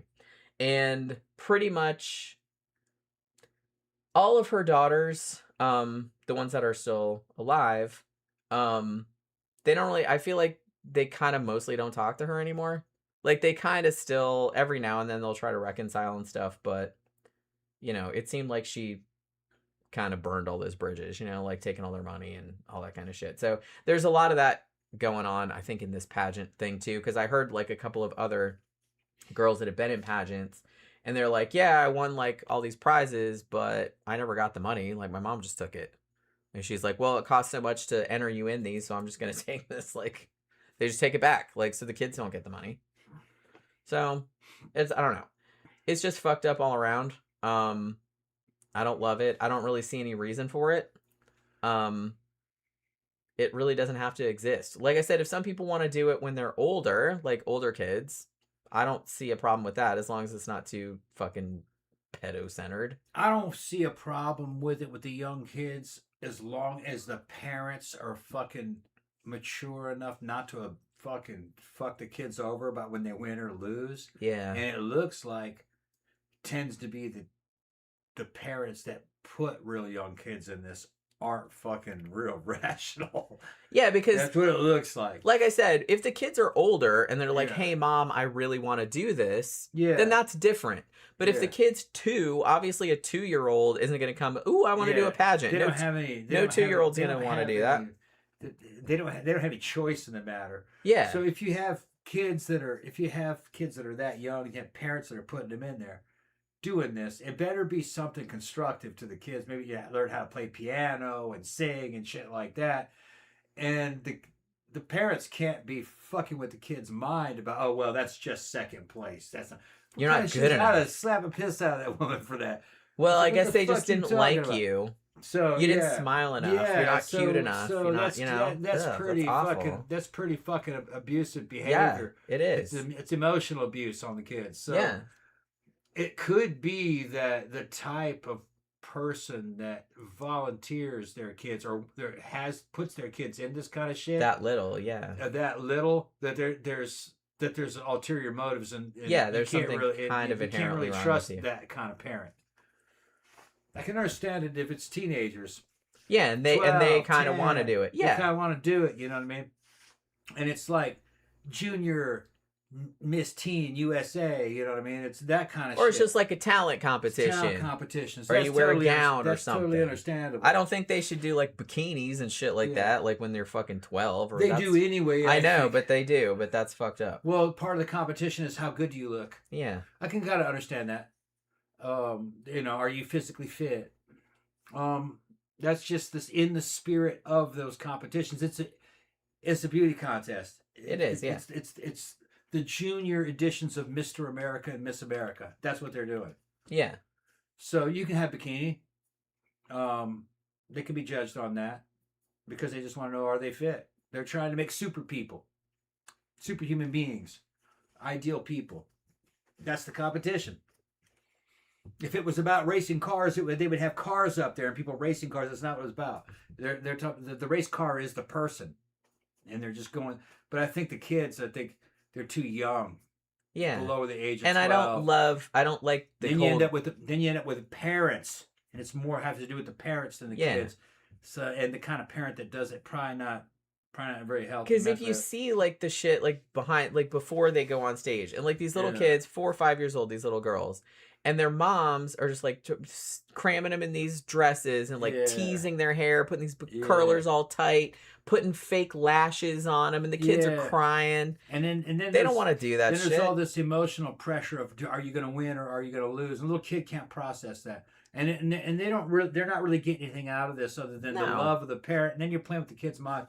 When they're fucking 11, 12, 13, if they want to do it, they're in it for their own honor, their own glory. It's like, if they are into that, okay, I can understand that's fine. that. Because, shit, when I was in military academy, I was competing against all the other students of who's going to get what award, what medal. We're trying to get all these medals that had to do with your grades and going through certain fucking leadership courses and shit like that, what our uniforms look like. They knew how to get a lot out of you in a military school because it's a competition. Kind of like this. It wasn't about singing and dancing. It's about learning. That's how you motivate little boys to learn. Give them a medal and a rank structure. Then they're trying to beat all the other ones, competing against the other ones. And that's why military schools work, if they're run right. I came from a good one. It's kind of like pageanting, kind of.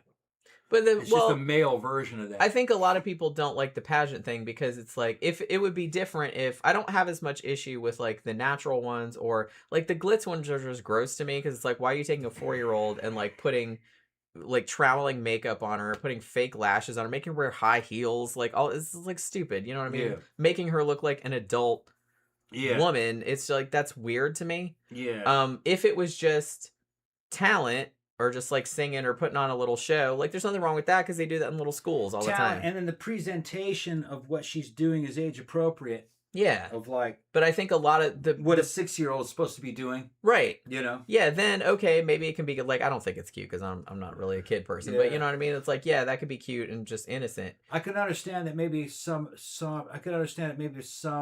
the performances were the impersonation of a female adult. Like trying to do an acting scene from Meryl Streep or something. You know, I can understand that. But they just have to make everything like putting big smutty. Fake boobs and fucking, and it's messed up. It's a burlesque show. Yeah, it's messed up. You know, these kids are 4. Yeah. Like who thought that was reenacting fucking Madonna basically doing a striptease or a burlesque show? You know, nah. Yeah, that's gross. It's fucking gross. It's not something you should have a little girl reenacting. No, because she doesn't get anything out of it, and you know, and then if all the you're doing audience is encouraging gross old men to like fucking. What kind of audience is getting something out of this? Right, exactly. There's nothing savory about that at all. Like no one's getting anything out of it except creeps. But my cousin was doing this when she was about 12, 13, 14. It was more like a talent show. I remember one where she was practicing. And she was practicing out on the front lawn of her house in a leopard print leotard, juggling 3 machetes, and fucking music was going. Yeah, see, that's just kind of cool. And it was just that was like her like fucking exciting show. But the rest of it was like shit, like singing, having to sing a song. Having to talk about certain things, because they interviewed them like they would do for like Miss America, and then like I think the big finale was like in these ball gowns, like something out of fucking Gone with the Wind, you know, big hoop skirts and shit, you know what I mean, and fucking wigs and stuff. And it was just bullshit like that, you know, which I didn't see anything wrong with it. You know, I was a kid too. I just looked like normal girl shit to me. Yeah, like I said, I don't think if it was just that, and it was older kids, like you said, like I don't think anyone would have an issue with it. I think like most of the time people are having an issue with this shit here, where it's like 4-year-old girls where they're trying to like make them look slutty. Yeah. And honestly, from what I saw on the Toddlers and Tiaras thing, it wasn't even, they didn't even concentrate as much. They did have a talent. Most of the pageants do have a talent segment, but it kind of feels like that was not really the main focus. Like it was mostly just about the outfits, like what they look like. They didn't really do much of anything. Like some of them kind of sang, sort of. Yeah. But you know, they were just coming out like in slutty outfits with like the hair and shit like that, and it's like they weren't really like doing anything. I remember another one that Joanne was doing was a routine. It was basically like a majorette routine. You know, like with the batons, real traditional. Yeah. Shit. Which, like I said, I don't have an issue with that because people do that in schools. Like I said, I was in chorus when I was little. You did majorettes. Like actually from elementary school all through high school, I was in chorus. And we did shows. Like actually, we did one show one year with the chorus where the theme was like a circus theme. Yeah. So me and this other girl like played tightrope walkers. So we didn't weren't on a real tightrope, but it was just like not that far off stage. But you know, we didn't have like super. We had like little leotard things, but they weren't revealing or anything. I remember it had like fringe and shit. Europe, you don't know what a majorette is. I don't know if they exist there. In a marching band, up front was a girl who would march, and she had a baton, and she'd be twirling a baton and throwing it, and kind of like leading the marching band in a parade. Yeah. Kind of like a cheerleader, but she was like a cheerleader director for the band, the marching band. But especially back in those days, like majorette outfits were pretty conservative. I feel by like today's standards, they'd be conservative. Yeah, I mean it was all covered up, and the skirts were not super short. I feel like they were maybe mid thigh or longer. Mid thigh, and they were tall boots, and it was usually like red, white, and blue. And they'd have a top, and they'd have fucking epaulets, like something from the 1800s, and a tall hat with a visor, look like a French hat, flat on top. Yeah. Usually shit like that. And they'd have a fucking twirly baton with like they, fake fire on it. They didn't look like hookers, is what we're saying. No, she looked like something from a marching band. Yeah, it was like a marching band uniform. Yeah, they weren't like slutty or anything like that. I don't know what they look like now. They look like a uniform. Look like a military uniform. Yeah, with like I said, that's not weird. Yeah, I feel like the issue that most people have with the children's pageants, one, they're too young, and the shit that they're doing is the dances they're doing and the outfits they're wearing in some cases are just like not appropriate for the age. Is I think the issue that people are having. And like you said, and this happens too with like little kids in sports where the parents just get way too invested and put pretty much the kid's entire self-worth on whether they win or not. High pressure shit. Which you should not be doing to your children. Not to a little kid. No, it's a little kid. They just want to have a good time and be a kid and just be normal. Putting that kind of pressure on them is gonna fuck them up later on. I can pretty much guarantee it. And I think too the pageant thing is problematic because you're teaching little girls particularly that it's like, well, that's the only thing that matters is like what you look like. That's the only value that you have. So if you're not as pretty as this other girl, then you're a failure. You're a loser. Yeah. And, you know, that's going to fuck with their self-esteem, like, pretty much forever. Because shit that... Well, I won't know, man. Fucking little kids are fucking... they are, but the thing about it, though, is that when you're a little kid... Like, I still remember shit that was said to me as a little kid. Yeah. Like, it sticks with you. Like, and it's hard to get rid of. Because that's when your brain is absorbing everything, you know? And so... I kind of feel like stuff that you hear around that age is like has like a bigger effect on you later on than maybe stuff that people said to you later on when you were older. I don't know, when I was in fucking T-ball, which is T-ball, that's like really young little fucking baseball. I was like, yeah, that's like baby baseball. Like baby baseball. You can't even have a pitch. You just have to hit the ball off a cone. Shitty baseball player I was, and I was like, I don't give a fuck. I didn't want to do it. You know, my dad maybe. I don't give a fuck about baseball. And that didn't affect me. I don't give a shit about baseball. But your whole value wasn't tied up in if you were good at baseball or not. Yeah, and they took me out of it because they realized that I didn't care. I didn't care about baseball. I kind of feel like... only went like 4 or 5 times. I mean, in these kind of extreme situations, I feel like this is a whole thing where like the kid's whole worth is like tied up in whether they win this trophy or whether they win the $10,000 or... whatever, like whether they're the prettiest girl there. And I kind of feel like that's going to fuck with their self-esteem. Well, it does. I mean, you know, studies have shown that. They're going to have eating disorders and I mean, they're putting little kids on fucking diets for Christ's sake. They're, you know, they're 4 and they're like, oh, you get kind of fat. You know, you can only eat fruit this week. Like shit like that. You know what I mean? Fucking crazy. So yeah, the shit's disgusting. And if you want to watch Toddlers and Tiaras, all of it's on HBO Max, all 9 seasons of it. Which I just found out today. So I was like, wait, is this show still anywhere? Yeah, it's all on HBO Max.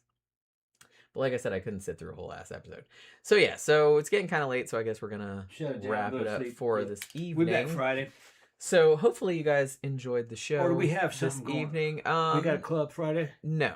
Okay, yeah. No, that was last Friday. Okay, It's just Saturday this week. All right. Which, we did okay last weekend, but, ooh. When you're in your 50s, like, we can still do it. But it's harder. Harder to recover fucking partying 2 nights in a row, man. And honestly, like, I drank a lot Friday night. So Saturday night, very deliberately, I only drank 2. And I stretched that out, like, over several hours. And then I just had soda after that. So it's just like, so I was all right. But I was still pretty tired. Yeah, we're not on as much gear either. Although we stayed till they closed the place out, though. Yeah. Oh, yeah. We partied all night. We stayed till they closed. They're like, all right, get out. It just wasn't as easier. We were having fun, but it just wasn't easier to recover the next morning. Yeah. Although I didn't, like I said, I hardly drank like Saturday night, so I actually felt fine. Like, but I woke up at like 9 or 10. Yeah. And I was like, oh, I feel okay. Maybe I should drink less every Saturday night. It's a lot cheaper, that's for sure. You know what I mean? I'd have a couple, but like I said, it was just like a couple. All right, so we'll be back on Friday night for the sidetrack show. We're not going anywhere Friday night, so we'll be able to stay on longer with you guys, which is always fun. Have some more drinks, talk about some club drama that's been going on, among other things. We'll just talk about whatever we want to talk about, whatever you guys want to talk about. It's always a good time. So hopefully you guys can join us for that. So yeah, have a good rest of your evening, you guys. Have a good day tomorrow. We will see you guys again for the sidetrack show on Friday night. Good